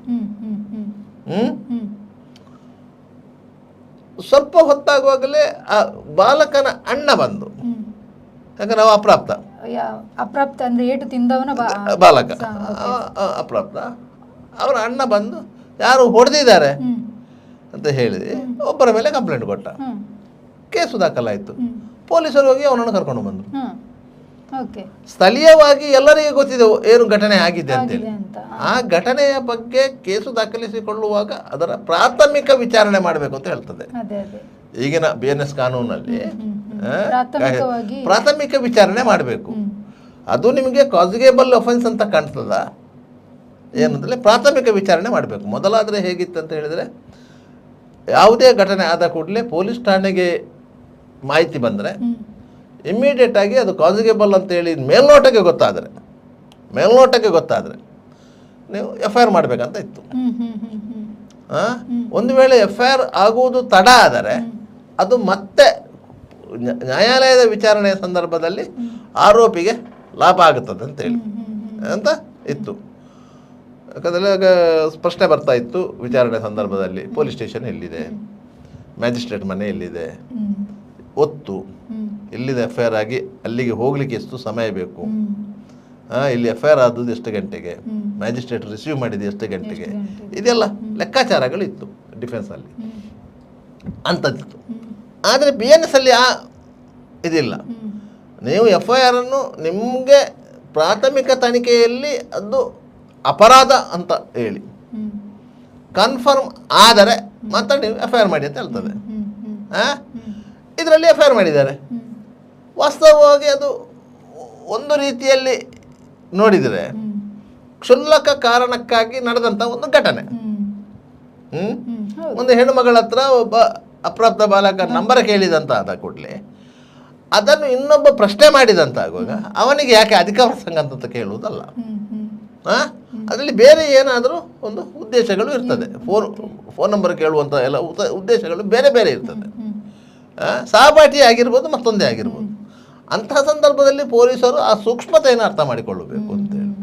ಈಗ ಪ್ರಶ್ನೆ ಬರುವುದು ಇಲ್ಲಿ ಕೋಮು ಗಲಭೆಗಳು ಯಾಕೆ ಆಯಿತು, ಎರಡೂ ಸಮುದಾಯದ ಮಧ್ಯೆ ದ್ವೇಷ ಹೇಗೆ ಯಾಕೆ ಸೃಷ್ಟಿಯಾಯಿತು ಎನ್ನುವುದನ್ನು ನೀವು ಸೂಕ್ಷ್ಮವಾಗಿ ಕೆಲವು ಘಟನೆಗಳನ್ನು ಅವಲೋಕಿಸಿದರೆ ನಿಮಗೆ ಸ್ಪಷ್ಟವಾಗಿ ಅರ್ಥ ಆಗ್ತದೆ. ಅಂತಹ ವಿಚಾರಗಳನ್ನು ನೀವು ಸಾರ್ವಜನಿಕವಾಗಿ ಚರ್ಚೆ ಮಾಡುವಂಥ ಸಂದರ್ಭದಲ್ಲಿ ಎಲ್ಲರನ್ನೂ ವಿಶ್ವಾಸಕ್ಕೆ ತೆಗೆದುಕೊಂಡು ಮಾಡಬೇಕು ಒಂದು. ಎರಡನೇದು, ಪ್ರತಿಯೊಂದನ್ನು ನೀವು ಕಾನೂನಿನ ಅಂಶದ ಅಡಿಯಲ್ಲಿ ಮತ್ತು ಸಾರ್ವಜನಿಕವಾಗಿ ಪಾರದರ್ಶಕವಾಗಿ ನೀವು ನಿಮ್ಮ ಕರ್ತವ್ಯಗಳು ಇದ್ದರೆ ಜನರಿಗೂ ಒಂದು ವಿಶ್ವಾಸ ಬರ್ತದೆ. ನಮಗೆ ಏನಾದರೂ ತೊಂದರೆ ಆದರೆ ಒಂದು ಇಲಾಖೆ ಇದೆ, ಅದು ಪೊಲೀಸ್ ಇಲಾಖೆ ಇರ್ಬೋದು, ಕಂದಾಯ ಇಲಾಖೆ ಇರ್ಬೋದು, ಅವರು ರಕ್ಷಣೆಗೆ ಬರ್ತಾರೆ ಅಂತೇಳಿ. ಆದರೆ ನ್ಯಾಯ ಕೇಳಲಿಕ್ಕೆ ಹೋದವನ ಮೇಲೆಯೇ ಪೊಲೀಸರು ದಬ್ಬಾಳಿಕೆ ಮಾಡ್ತಾರಂತ ಆದರೆ ಯಾರು ಮುಂದೋಗ್ತಾರೆ? ಇಂಥ ಪರಿಸ್ಥಿತಿ ಬರ್ತದೆ. ನಿಮ್ಗೊಂದು ಮನೆ ಪೊಲೀಸರ ಮೇಲೆ ಭಯವೇ ಜಾಸ್ತಿ ಆಗುತ್ತೆ ಹೊರತು ಬೇರೆ ಏನಾಗೋದಿಲ್ಲ, ನಂಬಿಕೆ ಬರಲ್ಲ ನಿಮಗೆ. ನೀವು ಸುರಿಗೆ ಇಲಾಖೆಗಳು ಇಂತಹ ಸಭೆ ಮಾಡುವುದಕ್ಕಿಂತ ಮೊದಲು, ಎಸ್ಪೆಷಲಿ ಪೊಲೀಸ್ ಇಲಾಖೆ, ಯಾಕಂತ ಹೇಳಿದರೆ ಜನಸಾಮಾನ್ಯರೊಂದಿಗೆ ನೇರವಾಗಿ ಸಂಪರ್ಕದಲ್ಲಿರುವ ಏಕೈಕ ಸರ್ಕಾರಿ ಇಲಾಖೆ ಅಂದರೆ ಪೊಲೀಸ್ ಇಲಾಖೆ, ಏಕೈಕ ಸರ್ಕಾರಿ ಇಲಾಖೆ. ನೀವು ಕಂದಾಯ ಇಲಾಖೆ ಇರ್ಬೋದು, ಮತ್ತೊಂದು ಇಲಾಖೆ ಇರ್ಬೋದು, ಅದು ನೇರವಾಗಿ ಸಂಪರ್ಕದಲ್ಲಿ ಇರುವುದಿಲ್ಲ. ನೇರವಾಗಿ ಸಂಪರ್ಕದಲ್ಲಿರುವಂಥ ಏಕೈಕ ಇಲಾಖೆ ಪೊಲೀಸ್ ಇಲಾಖೆ. ಜವಾಬ್ದಾರಿಯು ಅವರಿಗೆ ಜಾಸ್ತಿ, ಕೆಲಸದ ಒತ್ತಡವೂ ಅವರಿಗೆ ಜಾಸ್ತಿ, ಎಲ್ಲವೂ ಅವರಿಗೆ ಜಾಸ್ತಿ. ಆದ್ದರಿಂದಾಗಿ ಅಂತಹ ಇಲಾಖೆಗಳು ಜನರಲ್ಲಿ ವಿಶ್ವಾಸ ಮೂಡಿಸುವ ಕೆಲಸವನ್ನು ಮಾಡಿದರೆ ಯಾವುದೇ ರೀತಿಯ ಗಲಾಟೆಗಳು ಗಲಭೆಗಳು ಸಾಧ್ಯನೇ ಆಗಲಿಕ್ಕಾಗಿಲ್ಲ. ಪ್ರತಿಯೊಬ್ಬರೂ ಸಹ ಪೊಲೀಸರೊಂದಿಗೆ ಒಂದು ಸೌಹಾರ್ದಯುತ ಸಂಬಂಧವನ್ನು ಮುಂದುವರಿಸಿಕೊಂಡು ಏನಾದರೂ ಸಮಸ್ಯೆಗಳು ಸೃಷ್ಟಿಯಾದ ಸಂದರ್ಭದಲ್ಲಿ ಇಮ್ಮಿಡಿಯೇಟ್ ಪೊಲೀಸಿಗೆ ಮಾಹಿತಿ ಕೊಡ್ತಾರೆ. ಈಗ ಮಾರಲ್ ಪೊಲೀಸಿಂಗ್ ಅಂತ ನಾವು ಹೇಳ್ತೀವಿ, ನೈತಿಕ ಪೊಲೀಸಿಗಿರಿ ಅಂತ ಹೇಳಿ. ನೈತಿಕ ಪೊಲೀಸಿಗಿರಿ ಅಂತ ಹೇಳಿದ್ದು ಯಾಕೆ ಅಂತ ಹೇಳಿದರೆ, ಯಾವುದಾದ್ರೂ ಒಂದು ಅಕ್ರಮವನ್ನು ತಡಿಬೇಕಾದಂಥ ಜವಾಬ್ದಾರಿ ಇರುವುದು ಯಾರಿಗೆ? ಯಾವುದೇ ಅಕ್ರಮ, ನಮ್ಮ ಕಣ್ಣ ಮುಂದೆ ನಡೆಯುವಂತಹ ಒಂದು ಅಕ್ರಮವನ್ನು ತಡೆಯುವ ಜವಾಬ್ದಾರಿ ಯಾರಿಗೆ? ಸಾರ್ವಜನಿಕರಿಗೆ, ಪೊಲೀಸರಿಗೆ ಅಂತ. ಒಬ್ಬ ಒಂದು ಹೆಣ್ಣುಮಗಳ ಮೈ ಮೇಲೆ ಸಾರ್ವಜನಿಕ ಸ್ಥಳದಲ್ಲಿ ಕೈ ಹಾಕಿದಂತಾದರೆ ಆತನನ್ನು ನೋಡಿ ಪೊಲೀಸರಿಗೆ ಹೇಳಿ ಅವನೊಟ್ಟಿಗೆ ಹೋಗಬೇಕು, ಅವ ಎಲ್ಲಿ ಹೋಗ್ತಾರಂತ ಹೇಳಿ, ಅಲ್ಲವ ಆತನನ್ನು ಹಿಡಿದು ಅಲ್ಲಿ ನಿಲ್ಲಿಸಬೇಕು. ಪ್ರಶ್ನೆ ಇರುವುದಿಷ್ಟೇ. ನೀವು ಹಿಡಿದು ನಿಲ್ಲಿಸಿದರೆ ಅವ ಹೇಳ್ತಾನೆ ನನ್ನ ಮೇಲೆ ಅವ ಕೈ ಮಾಡಿದ್ದ ಅಂತೇಳಿ. ಅದು ಕಂಪ್ಲೇಂಟ್ ಆದ್ಮೇಲೆ ಕೈ ಮಾಡಿದ್ದ ವಿಷಯ ಬರುವುದಿಲ್ಲ, ಅಲ್ಲಿ ಯಾಕೆ ನೀನು ಹೊಡೆದೆ ಅನ್ನೋದು ಮಾತ್ರ ಹೊಡೆದ ಮಾತ್ರ ಬರುತ್ತೆ. ಅದರಿಂದಾಗಿ ಅಂತ ಇದು ಅದನ್ನು ಮೋರಲ್ ಪೊಲೀಸಿಂಗ್ ಅಂತ ನಾವು ಹೇಳ್ತಾರೆ. ಪೊಲೀಸಿಂಗ್ ಕೆಲಸವನ್ನು ನೀವು ಸಾರ್ವಜನಿಕರು ಏನು ಮಾಡಬೇಕಂತ ಹೇಳಬೇಕಲ್ಲ. ಕರೆಕ್ಟ್. ಸಾರ್ವಜನಿಕರು ಆ ಸಂದರ್ಭದಲ್ಲಿ ಏನು ಮಾಡಬೇಕು? ಅವ ಎಲ್ಲ ಅವನಷ್ಟಿಗೆ ಹೋದ, ಅವನಿಗೆ ಗೊತ್ತಾಯ್ತು ಇಲ್ಲಿ ಪರಿಸ್ಥಿತಿ ಬಿಗಡಾಯಿಸ್ತಾ ಇದೆ ಅಂತ ಹೇಳಿದ್ರೆ ಅವನು ಎಷ್ಟು ಬೇಗ ಅಲ್ಲಿಂದ ಜಾಗ ಖಾಲಿ ಮಾಡಬೇಕಾ ಅಷ್ಟು ಬೇಗ ಜಾಗ ಖಾಲಿ ಮಾಡ್ತಾನೆ. ಆಗ ಬರುವಂಥ ಪೊಲೀಸರು ಹೇಳ್ತಾರೆ ನೀವು ಅವನು ಹಿಡಿದಿಡ್ಲಿಕ್ಕೆ ಆಗೋದಿಲ್ಲ ಅಂತ ಹೇಳಿ.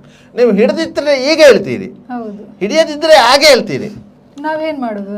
ಆಗ ಸಾರ್ವಜನಿಕರು ಏನು ಮಾಡಬೇಕು ಅನ್ನೋ ಪ್ರಶ್ನೆ. ಮಾರಲ್ ಪೊಲೀಸಿಂಗ್ ವಿಚಾರಕ್ಕೆ ಸಂಬಂಧಪಟ್ಟ ಹಾಗೆ ನೀವು ಮಾರಲ್ ಪೊಲೀಸಿಂಗ್ ಯಾಕೆ ಆಗ್ತದೆ ಅಂತ ಹೇಳುವುದೇ ಇದಕ್ಕೆ. ನೀವು ಈಗ ಅಕ್ರಮ ಗೋಸಾಗಾಟ ಪ್ರಕರಣಗಳು ಅಂತ ಹೇಳ್ತೇವೆ, ಇಲ್ಲಿ ಅತ್ಯಂತ ಹೆಚ್ಚು ಘಟನೆಗಳು ನಡೆದು ಆ ಕಾರಣಕ್ಕಾಗಿ. ಒಂದು ಸೂಕ್ಷ್ಮ ಇದೆ ನೋಡಿ, ಇಡೀ ಕರ್ನಾಟಕದಲ್ಲಿ ಕೌ ಸಾಲ್ಟರಿಂಗ್ ಹೌಸ್ ಅಂದರೆ ಗೋ ವಧಾ ಕೇಂದ್ರ ಅಂತ ಇದ್ದದ್ದು ಎರಡು. ಒಂದು ಮಂಗಳೂರು, ಅದು ಮಹಾನಗರ ಪಾಲಿಕೆ, ಮತ್ತೊಂದು ಹುಬ್ಳಿಯಲ್ಲಿ ಆನಗಲ್ ಅಂತಿದೆ, ಅಲ್ಲಿ. ಬೇರೆ ಎಲ್ಲೂ ಗೋವಧಾ ಕೇಂದ್ರಗಳು ಇಲ್ಲ. ಇವನು ಬೆಂಗಳೂರಲ್ಲೂ ಇಲ್ಲ, ಬೆಂಗಳೂರಲ್ಲಿಲ್ಲ. ಆಯಿತಾ. ಮಂಗಳೂರಿನ ಗೋವಧ ಕೇಂದ್ರ ಪರಿಸರ ಇಲಾಖೆಯ ಆಕ್ಷೇಪಣೆಗಳಿಂದಾಗಿ ಅದರ ಟೆಂಡರ್ ಆಗಿಲ್ಲ. ಅದು ಮಹಾನಗರ ಪಾಲಿಕೆಯ ಗೋವಧ ಕೇಂದ್ರ, ಆಯಿತಾ, ಅದು ಟೆಂಡರ್ ಆಗಲಿಲ್ಲ. ಅದರಿಂದಾಗಿ ಅಲ್ಲಿ ನೀವು ಗೋವುಗಳನ್ನು ವಧಿಸುವಂತಿಲ್ಲ.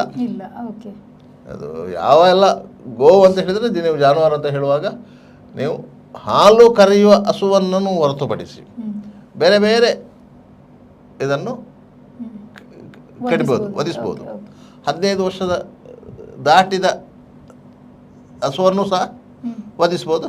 ವೈದ್ಯರ ಸರ್ಟಿಫಿಕೇಟ್ ಬೇಕು, ಆಯಿತಾ. ಆದರೆ ಅದನ್ನು ವಧಿಸುವ ಹಾಗೆ ಇಲ್ಲ, ನಿಮಗೆ ಇದು ಗೋವಧ ಕೇಂದ್ರವೇ ಇಲ್ಲ, ಲೈಸೆನ್ಸ್ ರಿನ್ಯೂವಲ್ ಆಗಿಲ್ಲ ಪರಿಸರ ಇಲಾಖೆಯ ಆಕ್ಷೇಪಣೆಯಿಂದಾಗಿ. ಆದ್ದರಿಂದಾಗಿ ಮಂಗಳೂರಲ್ಲಿರುವ ಅಷ್ಟೂ ಮಾರ್ಕೆಟ್ಗಳಲ್ಲಿ ಬೀಫ್ ಮಾಂಸದ ಮಾರಾಟ ಇದೆ, ಸ್ಟಾಲ್ಗಳಿವೆ. ಅಲ್ಲಿಗೆ ಎಲ್ಲಿಂದ ಬರ್ತದೆ, ಈಗ ಅಲ್ಲಿಗೆ ಎಲ್ಲಿಂದ ಬರ್ತದೆ ಅಂತ ಹೇಳಿ ಅವರು ಒಂದು ಚೆಕ್ ಮಾಡಲಿಕ್ಕೆ ಹೋದ ಕೂಡಲೇ ಹೇಳ್ತಾರೆ, ನಾವು ಅದನ್ನು ಇಂತಿನಿಂದ ತಂದಿದ್ದೇವೆ ಅಂತ. ಯಾಕಂದರೆ ಕಾಸರಗೋಡಲ್ಲಿ ಗೋವಧ ಕೇಂದ್ರ ಇದೆ, ಕಾಸರಗೋಡಿಂದ ತಂದಿದ್ದೇವೆ ಅಂತ ಹೇಳ್ತಾರೆ. ಅದಕ್ಕೆ ಅಲ್ಲಿ ನಾವು ಹೋಗಿದ್ದೇವೆ, ಒಂದು 100 kg ಮಾಂಸ ಪರ್ಚೇಸ್ ಮಾಡಿದ್ದೇವೆ, ಅದಕ್ಕೆ ಬಿಲ್ ಇದೆ, ಹಿಡ್ಕೊಂಡು ಬಂದಿದ್ದೇವೆ ಅಂತೇಳಿ. ಆದರೆ ಆ ಬಿಲ್ಲು ಸಾಚಾ ಬಿಲ್ಲ, ಡೂಪ್ಲಿಕೇಟ್ ಬಿಲ್ ಅಂತೇಳಿ ಅಧಿಕಾರಿಗಳು ನೋಡಲಿಕ್ಕೆ ಹೋಗೋದಿಲ್ಲ. ಅದರಿಂದಾಗಿ ಆ ವ್ಯವಹಾರಗಳು ನಿರಂತರವಾಗಿ ನಡೀತಾ ಇದೆ. ಇದು ಆ ವಿಚಾರ ಅಂತ ಹಾಗಾದರೆ ಅದನ್ನು ಹಿಡಲಿಕ್ಕೆ ಹೋದರೆ ಅದು ನೈತಿಕ ಪೊಲೀಸಿಗಿದೆ ಅಂತ ಆಗುತ್ತೆ. ಈಗ ನಮ್ಮ ಜೊತೆ ಮಾತನಾಡೋದಕ್ಕೆ ಮಂಗಳೂರು ಮಹಾನಗರ ಪಾಲಿಕೆಯ ಮಾಜಿ ಮೇಯರ್ ಆದಂತಹ ಸುಧೀರ್ ಶೆಟ್ಟಿ ಕಣ್ಣೂರು ಸರ್ ಇದ್ದಾರೆ. ಸರ್, ಕಾರ್ಯಕ್ರಮಕ್ಕೆ ಸ್ವಾಗತ. ನಮಸ್ಕಾರ. ಸರ್, ಈಗ ಶಾಂತಿ ಸಭೆಯಾಗಿದೆ ಮಂಗಳೂರಲ್ಲಿ, ಇದರ ಬಗ್ಗೆ ನಿಮ್ಮ ಅಭಿಪ್ರಾಯ ಏನು ಸರ್? ಈ ಶಾಂತಿ ಸಭೆಯನ್ನು ಇವರು ಮೊದಲೇ ಮಾಡಬೇಕಾಗಿತ್ತು. ಓಕೆ. ಯಾಕಂತ ಹೇಳಿದ್ರೆ ಇದು ಶಾಂತಿ ಸಭೆ ಇದಕ್ಕಿಂತ ಮೊದಲು ನಮ್ಮ ಆಡಳಿತದ ಅವಧಿಯಲ್ಲಿ ಪ್ರತಿಯೊಂದು ಸ್ಟೇಷನ್ ಅಲ್ಲಿ ಕೂಡ ಶಾಂತಿ ಸಭೆ ಆಗ್ತಾ ಇತ್ತು. ಅಂದ್ರೆ ಶಾಂತಿ ಸಭೆಯಲ್ಲಿ ಒಂದಷ್ಟು 5 ಜನ ಏನು ಹಿಂದೂಗಳಿದ್ರೆ, ಒಂದು 3 ಜನ ಅಲ್ಪಸಂಖ್ಯಾತರ ಬಂಧುಗಳು, ಮತ್ತೆ 2 ಜನ ಕ್ರಿಶ್ಚಿಯನ್, ಈ ರೀತಿಯಾಗಿ ಸೇರಿಸಿ ಒಂದೊಂದು ಗ್ರಾಮ ಮಟ್ಟದಲ್ಲಿ ಇಂತಹ ಒಂದು ಸಭೆಯನ್ನು ಮಾಡಬೇಕು. ಆದ್ರೆ ನಿನ್ನೆ ಏನು ಮೀಟಿಂಗ್ ಕರೆದಿದ್ದಾರೆ, ಮೀಟಿಂಗ್ ಅಲ್ಲಿ ಏನು ಮಾಜಿ ಮೇಯರ್ ಆಗಿ ನನಗೆ ಅವಕಾಶವನ್ನು ಕೊಡ್ಲಿಲ್ಲ ಮಾತಾಡ್ಲಿಕ್ಕೆ. ಬಾಕಿ ಎಲ್ಲ ಸಂಘ ಸಂಸ್ಥೆಯವರು ಮತ್ತೆ ಡಾಕ್ಟರ್ಸ್, ಇಂಜಿನಿಯರ್ಸ್ ಎಲ್ಲ ಮಾತಾಡಿದ್ದಾರೆ, ಮತ್ತೆ ಶಾಸಕರೆಲ್ಲ ಮಾತಾಡಿದ್ದಾರೆ. ಆದ್ರೆ ನನ್ಗೆ ಒಂದಷ್ಟು ಏನು ಮಾಹಿತಿಯನ್ನು ಕೊಡ್ಲಿಕ್ಕಿತ್ತು, ಆದ್ರೆ ಅವಕಾಶ ಕೊಡ್ಲಿಲ್ಲ. ನಾನು ಹೇಳುವಂತದ್ದು ಏನಂತ ಹೇಳಿದ್ರೆ, ಶಾಂತಿ ಸಭೆ ಅಂದ್ರೆ ಅಟ್ಲೀಸ್ಟ್ ಒಂದು ತಿಂಗಳಿಗೊಮ್ಮೆ ಸ್ಟೇಷನ್ ನಲ್ಲಿ ಆದ್ರೆ ಆಗ ಆ ಒಂದು ಸ್ಟೇಷನ್ ಲಿಮಿಟ್ಸ್ ಅಲ್ಲಿ ಆಗುವಂತಹ ಏನಾದ್ರೂ ಅಕ್ರಮ ಚಟುವಟಿಕೆಗಳಿದ್ರೆ, ಈಗ ನಿನ್ನೆ ಬಹಳಷ್ಟು ಚರ್ಚೆಗೆ ಬಂದಿರುವಂತದ್ದು ಅಕ್ರಮವಾಗಿ ಗೋಸಾಗಾಟ, ಏನು ಅಕ್ರಮವಾಗಿ ಅದನ್ನು ವಧಿಸ್ತಾ ಇದ್ದಾರೆ. ಇನ್ನೊಂದು ಏನಂತ ಹೇಳಿದ್ರೆ ಅಕ್ರಮವಾದಂತಹ ಮರಳುಗಾರಿಕೆ, ಇನ್ನೊಂದು ಏನು ಕೆಂಪು ಕಲ್ಲಿನ ಬಗ್ಗೆ ಕೂಡ ಚರ್ಚೆಗೆ ಬಂದಿತ್ತು.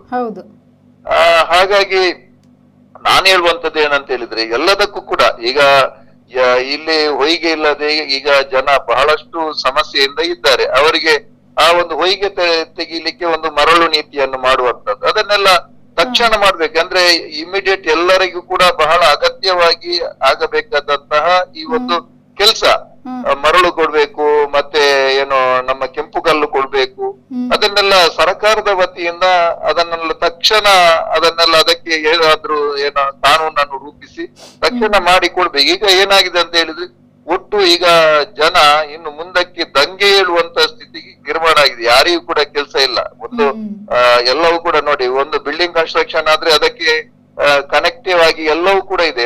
ಏನು ಹಾರ್ಡ್ವೇರ್ ಶಾಪಿನಿಂದ ಹಿಡಿದು ಸಿಮೆಂಟ್ ಇರ್ಬೋದು, ಮತ್ತೆ ಐರನ್ ಇದು ನಮ್ಮ ಕಬ್ಬಿಣ ಇರ್ಬೋದು, ಹಾಗೇನೆ ಎಲ್ಲವೂ ಕೂಡ ಮೇಸ್ತ್ರಿ ಇರ್ಬೋದು, ಸೆಂಟ್ರಿಂಗ್ ನವ ಇರ್ಬೋದು, ಹಾಗೆ ಎಲ್ರಿಗೂ ಕೂಡ ನೋಡಿ ಈ ಒಂದು ಮರಳು ನೀತಿಯನ್ನು ಸರಿಯಾಗಿ ಮಾಡದೇ ಇರುವುದರಿಂದಾಗಿ, ಅದರ ಜೊತೆಗೆ ಈ ಒಂದು ಕೆಂಪು ಕಲ್ಲಿನ ಸಮಸ್ಯೆಯಿಂದಾಗಿ ಯಾರಿಗೂ ಕೂಡ ಕೆಲಸ ಇಲ್ಲದಂತ ಸ್ಥಿತಿ ಹೌದು.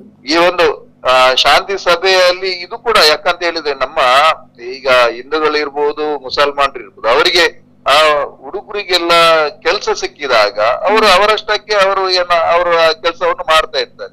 ಇದು ಏನು ಇಲ್ಲದೆ ಈಗ ಎಲ್ರು ಕೂಡ ನಿರುದ್ಯೋಗಿಗಳಾಗಿದ್ದಾರೆ. ಇನ್ನೊಂದು ಕಡೆಯಲ್ಲಿ ಇಂತಹ ಒಂದು ನಮ್ಮ ದಕ್ಷಿಣ ಕನ್ನಡ ಜಿಲ್ಲೆಯಲ್ಲಿ ಇಲ್ಲಿ ಯಾವುದೇ ರೀತಿಯಲ್ಲಿ ಈ ಕೋಮು ಗಲಭೆ ಆಗ್ಬಾರ್ದು ಅಂತ ಎಲ್ಲರ ಅದು ನಿನ್ನೆ ಇದ್ದಂತಹ ಪ್ರತಿಯೊಂದು ಬಿಜೆಪಿ ಇರ್ಬೋದು, ಕಾಂಗ್ರೆಸ್ ಇರ್ಬೋದು, ಎಲ್ಲಾ ಪಾರ್ಟಿಯವರದ್ದು ಒಕ್ಕರಳ ಏನೋ ಆಗ್ರಹ ಏನಂತ ಹೇಳಿದ್ರೆ ನಮ್ಮ ಈ ಜಿಲ್ಲೆಯಲ್ಲಿ ಯಾವುದೇ ಕಾರಣಕ್ಕೂ ಕೂಡ ಕೋಮು ಗಲಭೆ ಆಗ್ಬಾರ್ದು ಎಂಬುದಾಗಿ. ಹಾಗಾಗಿ ಈ ಕೋಮು ಗಲಭೆ ಏನು ಆಗದಾಗಿ ನೋಡ್ಕೊಳ್ಳುವಂತದ್ದು ಯಾರ್ದು, ಎಲ್ಲರದ್ದು ಕೂಡ ಜವಾಬ್ದಾರಿ ಇದೆ. ಯಾಕಂತ ಹೇಳಿದ್ರೆ ಇದು ನನ್ನ ಮಂಗಳೂರು ಎಂಬಂತಹ ಒಂದು ಭಾವನೆಯಲ್ಲಿ ನಾವೆಲ್ಲರೂ ಕೂಡ ಸೌಹಾರ್ದಯುತವಾಗಿ ಬದುಕಬೇಕು.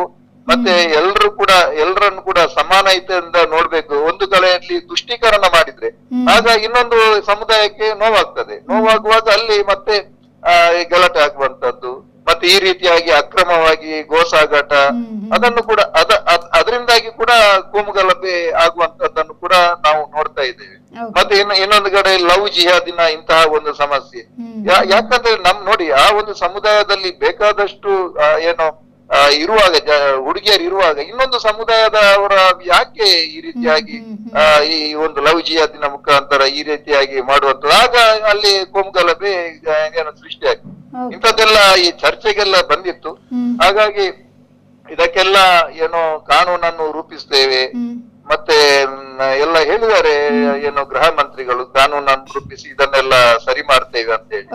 ಹಾಗಾಗಿ ಇನ್ನೊಂದು ಅಲ್ಲಿ ಬೇಡಿಕೆ ಬಂದಿರುವಂತದ್ದು ಏನಂತ ಹೇಳಿದ್ರೆ ಏನು ಜಿಲ್ಲಾ ಉಸ್ತುವಾರಿ ಮಂತ್ರಿ ಇರ್ಬೋದು, ಗೃಹ ಮಂತ್ರಿ ಇರ್ಬೋದು, ಈ ಕ್ಷೇತ್ರದ ಎಲ್ಲಾ ಶಾಸಕರನ್ನು ಸೇರಿಸಿ ಒಂದು ಸಭೆ ಮಾಡಿ ಅದರಲ್ಲಿ ಯಾಕಂತ ಹೇಳಿ ಸಾರ್ವಜನಿಕವಾಗಿ ಬರುವಾಗ ಕೆಲವೊಂದು ವಿಚಾರವನ್ನು ಅಲ್ಲಿ ಯಾರಿಗೂ ಕೂಡ ಮಾತಾಡ್ಲಿಕ್ಕೆ ಆಗುದಿಲ್ಲ. ಹಾಗಾಗಿ ಇವರು ಏನು ಮಂಗಳೂರಿಗೆ ಬಂದಂತ ಸಂದರ್ಭದಲ್ಲಿ ಉಸ್ತುವಾರಿ ಮಂತ್ರಿಗಳು ಒಂದು ಎಲ್ಲ ಏನು ಶಾಸಕರನ್ನು ಸೇರಿಸಿ ಒಂದು ಸಭೆಯನ್ನು ಮಾಡಿ ಎಲ್ಲರನ್ನು ಕೂಡ ವಿಶ್ವಾಸಕ್ಕೆ ತಗೊಂಡಾಗ ಮಾತ್ರ ಈ ಒಂದು ಕೋಮು ಸಾಮರಸ್ಯವನ್ನು ಇಲ್ಲಿ ನಾವು ಮುಂದುವರಿಸಲಿಕ್ಕೆ ಆಗ್ತದೆ. ಹಾಗಾಗಿ ಪೊಲೀಸ್ ಇಲಾಖೆ ಒಂದು ಕಡೆಯಲ್ಲಿ ಕೆಲಸ ಮಾಡ್ತಾ ಇದೆ, ಎಲ್ಲವೂ ಕೂಡ ಪೊಲೀಸ್ ಇಲಾಖೆಯಿಂದ ಮಾಡ್ಲಿಕ್ಕೆ ಆಗಲ್ಲ.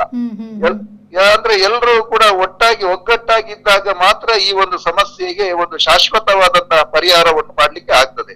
ಹಾಗಾಗಿ ಇಂಥದ್ದೆಲ್ಲ ಚರ್ಚೆ ಆಗಿದೆ. ಹಾಗಾಗಿ ನಂದು ಆಗ್ರಹ ಏನಂತ ಹೇಳಿದ್ರೆ ಮೊದಲು ಸ್ಟೇಷನ್ ಲೆವೆಲ್ ಅಲ್ಲಿ ಒಂದು ಕಮಿಟಿ ಇತ್ತು, ಪ್ರತಿಯೊಂದು ವಾರ್ಡಿಗೆ ಒಂದೊಂದು ಕಮಿಟಿಯನ್ನು ಮಾಡ್ತಾ ಇದ್ರು. ಹಾಗಾಗಿ ಇನ್ನು ಮುಂದಕ್ಕೂ ಕೂಡ ಆ ಒಂದು ಶಾಂತಿ ಸಭೆಯ ಮುಖಾಂತರ ಪ್ರತಿಯೊಂದು ವಾರ್ಡ್ ಅಲ್ಲಿ ಶಾಂತಿ ಸಮಿತಿಯ ಸಭೆಯನ್ನು ಮಾಡಿದ್ರೆ ಆಗ ಅಲ್ಲಿ ಕೆಲಸ ಮಾಡ್ಲಿ, ಗ್ರಾಮ ಮಟ್ಟದಲ್ಲಿ ಆದ್ರೆ ಗ್ರಾಮ ಮಟ್ಟದಲ್ಲಿ ಒಂದು ಸಭೆ ಮಾಡುವಂತದ್ದು, ಒಂದು ಕಮಿಟಿಯನ್ನು ಮಾಡುವಂತದ್ದು, ಮತ್ತೆ ಪೂರ್ತಿಯಾಗಿ ಅಲ್ಲಿ ಇರುವ ಜವಾಬ್ದಾರಿನ ಅವರಿಗೆ ಕೊಡುವಂತದ್ದು. ಏನು ಅಲ್ಲಿ ಯಾಕಂತ ಹೇಳಿದ್ರೆ ನಾವು ಒಟ್ಟಾಗಿದ್ರೆ ಏನಾದ್ರೂ ಸಣ್ಣ ಪುಟ್ಟ ಸಮಸ್ಯೆ ಆದ್ರೂ ಕೂಡ ಶಾಂತಿಯ ಏನು ಸಮಿತಿ ಇದೆ ಅಲ್ವಾ, ಆ ಸಮಿತಿಯ ಮುಖಾಂತರ ಈ ಸಮಸ್ಯೆಯನ್ನು ಬಗೆಹರಿಸಲಿಕ್ಕೆ ಆಗ್ತದೆ. ಅದನ್ನು ಸ್ಟೇಷನ್ ತನಕ ತರುವಂತ ಅಗತ್ಯ ಇರುವುದಿಲ್ಲ.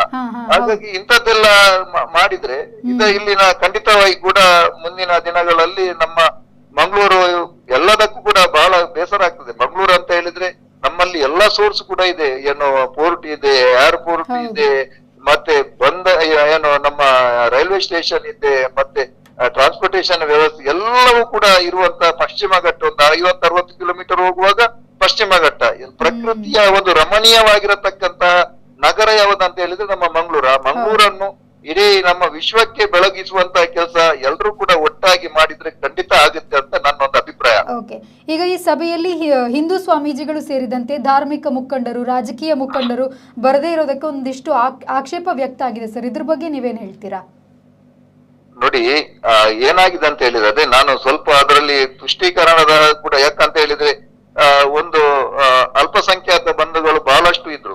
ಮತ್ತೆ ಇನ್ನೊಂದು ಏನಂತ ಹೇಳಿದ್ರೆ ಒಂದು ಸಭೆಯಲ್ಲಿ ಅಲ್ಲಿ ಅಪೇಕ್ಷಿತರು ಕೇವಲ 89 ಜನ ಮಾತ್ರ, ಅಲ್ಲಿ 250 ಜನ ಇದ್ರು.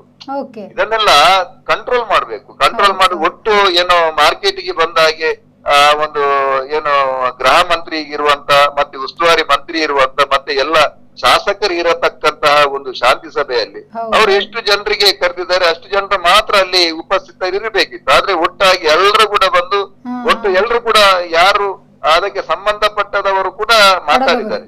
ಇನ್ನೊಂದೇನಂತ ಹೇಳಿದ್ರೆ ಸ್ವಾಮೀಜಿಗಳನ್ನು ಕೂಡ ಹಾಗೆ ಒಂದಷ್ಟು ಸೇರಿಸಬೇಕಿತ್ತು, ಅಲ್ಲಿ ಸೇರಿಸಲಿಲ್ಲ. ಅದರಲ್ಲಿ ಸ್ವಲ್ಪ ತಾರತಮ್ಯ ಆಗಿದೆ. ಅದನ್ನು ನಮ್ಮ ಶಾಸಕರು ಪ್ರಶ್ನೆ ಮಾಡಿದ್ದಾರೆ. ಮತ್ತೆ ಮುಂದಿನ ದಿನಗಳಲ್ಲಿ ಅದನ್ನು ನಾವು ಸರಿ ಮಾಡ್ತೇವೆ. ಮತ್ತೆ ನೋಡಿ, ಮಾಜಿ MP ಅನ್ನು ಕರೆಯಲಿಲ್ಲ, ನಳಿನ್ ಕುಮಾರ್ ಕಟೀಲ್ರನ್ನು ಕರೆಯಲಿಲ್ಲ. ಹಾಗೆ ತುಂಬಾ ಜನರನ್ನು, ನಮ್ಮ ಪುತ್ತೂರಿನ ಶಾಸಕರು ಸಂಜೀವ ಮಟ್ಟನ್ನೂರ್ ಅವರನ್ನು ಕರೆಯಲಿಲ್ಲ. ಬಾಕಿ ಜೇರ್ ಲೋಬ, ಅವರಿಗೆ ಬೇಕಾದಂತ ಜೇರ್ ಲೋಬ ಇದ್ರು, ಮತ್ತೆ ಮಾಜಿ ಮಂತ್ರಿ ರಮಣತ್ರ ಇದ್ರು.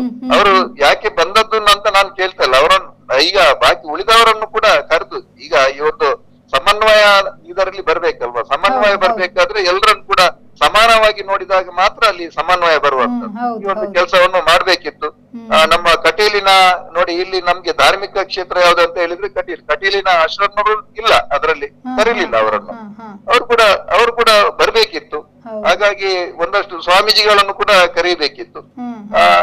ಈ ರೀತಿಯಾಗಿ ಮಾಡಿದ್ರೆ ಮತ್ತೆ ಬಜರಂಗ ದಳ, ಈಗ ನೋಡಿ ಇರುವಂತದ್ದು ಇಲ್ಲಿ ಬಜರಂಗ ದಳ, ಜಾಗರಣ ವೇದಿಕೆಯ ಕಾರ್ಯಕರ್ತರನ್ನು ಕೂಡ ಪ್ರಮುಖರನ್ನು ಕೂಡ ಕರಿಬೇಕಿತ್ತು. ಯಾಕಂದ್ರೆ ಎಲ್ಲರನ್ನು ಕೂಡ ವಿಶ್ವಾಸಕ್ಕೆ ತಗೊಂಡಾಗ ಮಾತ್ರ ಸಮನ್ವಯ ಸಮಿತಿಯ ಮುಖಾಂತರ ಈ ಒಂದು ಶಾಂತಿಯನ್ನು ಕಾಪಾಡ್ಲಿಕ್ಕೆ ಆಗ್ತದೆ. ಓಕೆ, ಧನ್ಯವಾದಗಳು ಸರ್ ನಮ್ಮ ಜೊತೆ ಮಾಹಿತಿಯನ್ನು ಹಂಚಿಕೊಂಡಿದ್ದಕ್ಕೆ. ನೋಡಿ, ಶಾಂತಿ ಸಮಿತಿ ಸಭೆ ಅಂತ ಹೇಳಿದ ಕೂಡಲೇ ವಿವಿಧ ಧರ್ಮದ ಮುಖಂಡರುಗಳನ್ನ, ವಿವಿಧ ಪಕ್ಷಗಳ ಮುಖಂಡರನ್ನ ಕರೆಸಿ ಒಂದು ಕಡೆ ಕೂರಿಸಿ ಪರಸ್ಪರ ಚರ್ಚೆ ಮಾಡುವಂಥದ್ದಲ್ಲ. ವಾಸ್ತವವಾಗಿ ಸಮಾಜದಲ್ಲಿ ಯಾವ ಕಾರಣಕ್ಕಾಗಿ ಇಂತಹ ಘಟನೆಗಳು ಕ್ರಿಯೇಟ್ ಆಗ್ತದೆ ಎನ್ನುವುದನ್ನು ಅರಿತುಕೊಳ್ಳುವಂತಹ ಪ್ರಯತ್ನವನ್ನು ಸುರಿವಿಗೆ ಮಾಡಬೇಕು. ಮತ್ತೆ ಅದಕ್ಕೆ ಯಾವ ರೀತಿಯಲ್ಲಿ ಮದ್ದು ಅರೆಯಬೇಕು ಎನ್ನುವುದನ್ನು ಆಲೋಚನೆ ಮಾಡಬೇಕು. ಈಗ ಎಲ್ಲ ಜನಪ್ರತಿನಿಧಿಗಳು, ಮಾಜಿ ಜನಪ್ರತಿನಿಧಿಗಳು, ಹಾಲಿ ಜನಪ್ರತಿನಿಧಿಗಳು, ವಿವಿಧ ಸಂಘ ಸಂಸ್ಥೆಗಳ ಪ್ರಮುಖರು, ವಿವಿಧ ಸಂಘಟನೆಗಳ ಪ್ರಮುಖರು, ಇವರನ್ನೆಲ್ಲ ಕೂರಿಸಿ ನೀವು ಮಾತನಾಡಿದ ಕೂಡಲೇ ಏನಾಗುತ್ತೆ ಅಂತೇಳಿ ಅವರಲ್ಲಿರುವಂತಹ ಭೇದ ಭಾವಗಳು ಒಮ್ಮೆ ಕಳೆದು ಹೋಗ್ತದೆ. ಅದು ಮುಸ್ಲಿಂ ಸಂಸ್ಥೆಗಳಿರ್ಬೋದು, ಹಿಂದೂ ಸಂಘಟನೆಗಳಿರ್ಬೋದು, ಕ್ರಿಶ್ಚಿಯನ್ ಸಂಘಟನೆಗಳು ಇರ್ಬೋದು. ಆದ್ದರಿಂದಲೇ ಅವರಲ್ಲಿ ಕೆಲವೊಂದು ಸಮಸ್ಯೆಗಳು ಇತ್ತು. ಪರಸ್ಪರವಾಗಿ ಮಾತುಕತೆ ಆಗದಂತಹ, ಪರಸ್ಪರವಾಗಿ ಮುಖ ನೋಡದಂತಹ ವಿಚಾರಗಳಿರುವಾಗ ಅಂಥವರನ್ನು ಒಂದು ಕೋಣೆಯಲ್ಲಿ ಕೂರಿಸಿಕೊಟ್ರು. ಪರಸ್ಪರ ಸೌಹಾರ್ದಯುತವಾಗಿ ಮಾತುಕತೆ ಮಾಡುವಂಥ ಸಂದರ್ಭದಲ್ಲಿ ಅವರಲ್ಲಿರುವಂತಹ ಸಂಶಯಗಳು, ಅವರಲ್ಲಿರುವಂತಹ ವಿಚಾರಗಳು ಎಲ್ಲವೂ ಪ್ರಕಟ ಆಗ್ತಾ ಹೋಗ್ತದೆ. ಅಂಥದನ್ನು ಮಾಡಿದ್ರೇ ಅದು ಸರಿಯಾದ ರೀತಿಯ ಶಾಂತಿ ಸಮಿತಿ ಸಭೆ. ಇಲ್ಲಿ ಏನಾಗ್ತದೆ ಅಂತ ಹೇಳಿದರೆ, ಪೊಲೀಸ್ ಇಲಾಖೆ ಏನು ಮಾಡ್ತದೆ ಅಂತ ಹೇಳಿದರೆ, ಒಂದು ನಿರ್ದಿಷ್ಟವಾದ ಒಂದು ಕೆಲವರ ಹೆಸರುಗಳನ್ನು ಪಟ್ಟಿ ಮಾಡ್ತದೆ, ಅವರಿಗೆ ಮಾಹಿತಿ ಕೊಡ್ತದೆ. ಆಯಿತಾ? ಕೆಲವು ಲೀಡರ್ಗಳು ಬರುವಾಗ ನಮ್ಮೊಟ್ಟಿಗೆ ಒಂದು 4 ಮಂದಿ ಇರಲಿಕ್ಕೆ ಧೈರ್ಯಕ್ಕೆ ಅಂತ ಹೇಳಿ 4 ಮಂದಿಯನ್ನು ಕರ್ಕೊಂಡು ಬರ್ತಾರೆ. ಅದರಿಂದಾಗಿ 90 ಮಂದಿ ಬರುವಲ್ಲಿಗೆ 300 ಮಂದಿ ಬಂದು ಇಡೀ ಸಭೆಯ ಆಶಯವೇ ತಪ್ಪಿ ಹೋಗಿದೆ. ಅದರಿಂದಾಗಿ ಆ ಸಭೆಯ ಉದ್ದೇಶ ಏನಿತ್ತು ಅದು ಪರಿಪೂರ್ಣವಾಗಿಲ್ಲ ಎನ್ನುವಂತ ಅಭಿಪ್ರಾಯ ವ್ಯಕ್ತವಾಗಿದೆ. ಈಗ ಇದ್ರ ಬಗ್ಗೆ ನಮ್ಮ ಜೊತೆ ಮಾತನಾಡೋದಕ್ಕೆ ಸಿಪಿಐಎಂ ಮುಖಂಡರಾದಂತಹ ಯಾದವ್ ಶೆಟ್ಟಿ ಅವರಿದ್ದಾರೆ. ಸರ್, ಕಾರ್ಯಕ್ರಮಕ್ಕೆ ಸ್ವಾಗತ. ಸಿಪಿಐಎಂ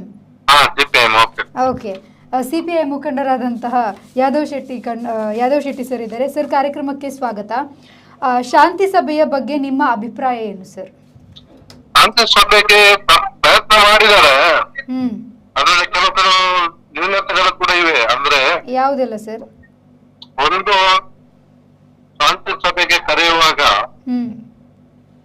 ದಕ್ಷಿಣ ಕನ್ನಡ ಜಿಲ್ಲೆಯಲ್ಲಿ ಕಳೆದ 40 ವರ್ಷದಿಂದ ಕೂಡ ಸೌಹಾರ್ದತೆಗಾಗಿ ದುಡಿದಂತಹ ಅನೇಕ ಸಂಘಟನೆಗಳಿವೆ. ಅವನು ಕೂಡ ವಿಶ್ವಾಸಕ್ಕೆ ತಗೊಳ್ಬೇಕಲ್ವಾ? ಆ ಮಟ್ಟಿಗೆ ಸ್ವಲ್ಪ ಎಡವಟ್ಟು ಮಾಡಿದ್ದಾರೆ. ಪ್ರಯತ್ನ ಮಾಡಿರ್ಬೋದು. ಅಂದ್ರೆ ಕೆಲವು ಸಲ ಉಸ್ತುವಾರಿ ಸಚಿವರಿಗೆ ತಪ್ಪು ಮಾಹಿತಿ ಕೊಡುವವರು ಇರ್ತಾರೆ, ಅವ್ರಿಗೆ ಗೊತ್ತಿರುವುದಿಲ್ಲ. ಅದರಲ್ಲಿ ಪ್ರಮುಖವಾಗಿ ನೀವು ಸಿಪಿಎಂ ಇರ್ಲಿ, ಎಡಪಕ್ಷ ಇರ್ಲಿ, ಡಿವೈಎಫ್ಐ ಇರ್ಲಿ, ಸೌಹಾರ್ದಕ್ಕೆ ಬಹಳಷ್ಟು ಕೆಲಸ ಮಾಡಿದೆ. ನಾವು ಯಾವುದೇ ಕ್ರಿಮಿನಲ್ ಇದಕ್ಕೆ ಅದರ ಚಟುವಟಿಕೆಯಲ್ಲಿ ಇಲ್ಲ, ಕ್ರಿಮಿನಲ್ ಚಟುವಟಿಕೆಯಲ್ಲಿ ಕೂಡ ಇಲ್ಲ. ಮತ್ತೆ ಯಾವುದೇ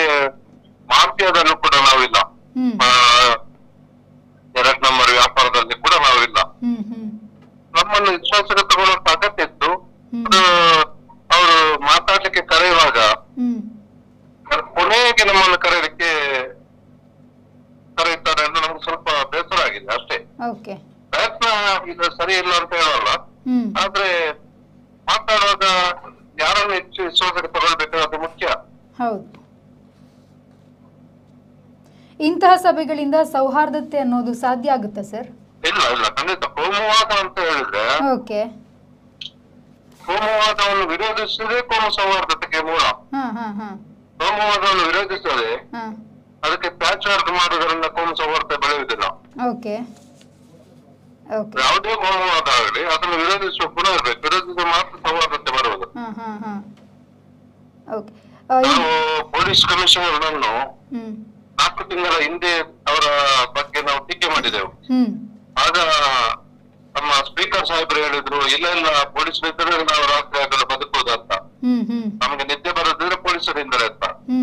ಕೊನೆಗೆ ಅವರೇ ಹೇಳ್ತಾರೆ, ನಾನು ಅವರನ್ನು ಟ್ರಾನ್ಸ್ಫರ್ ಮಾಡುವಲ್ಲಿ ನಾನು ಪ್ರಮುಖ ಪಾತ್ರ ವಹಿಸ್ತೇನೆ ಅಂತ ಹೇಳ್ತಾರೆ.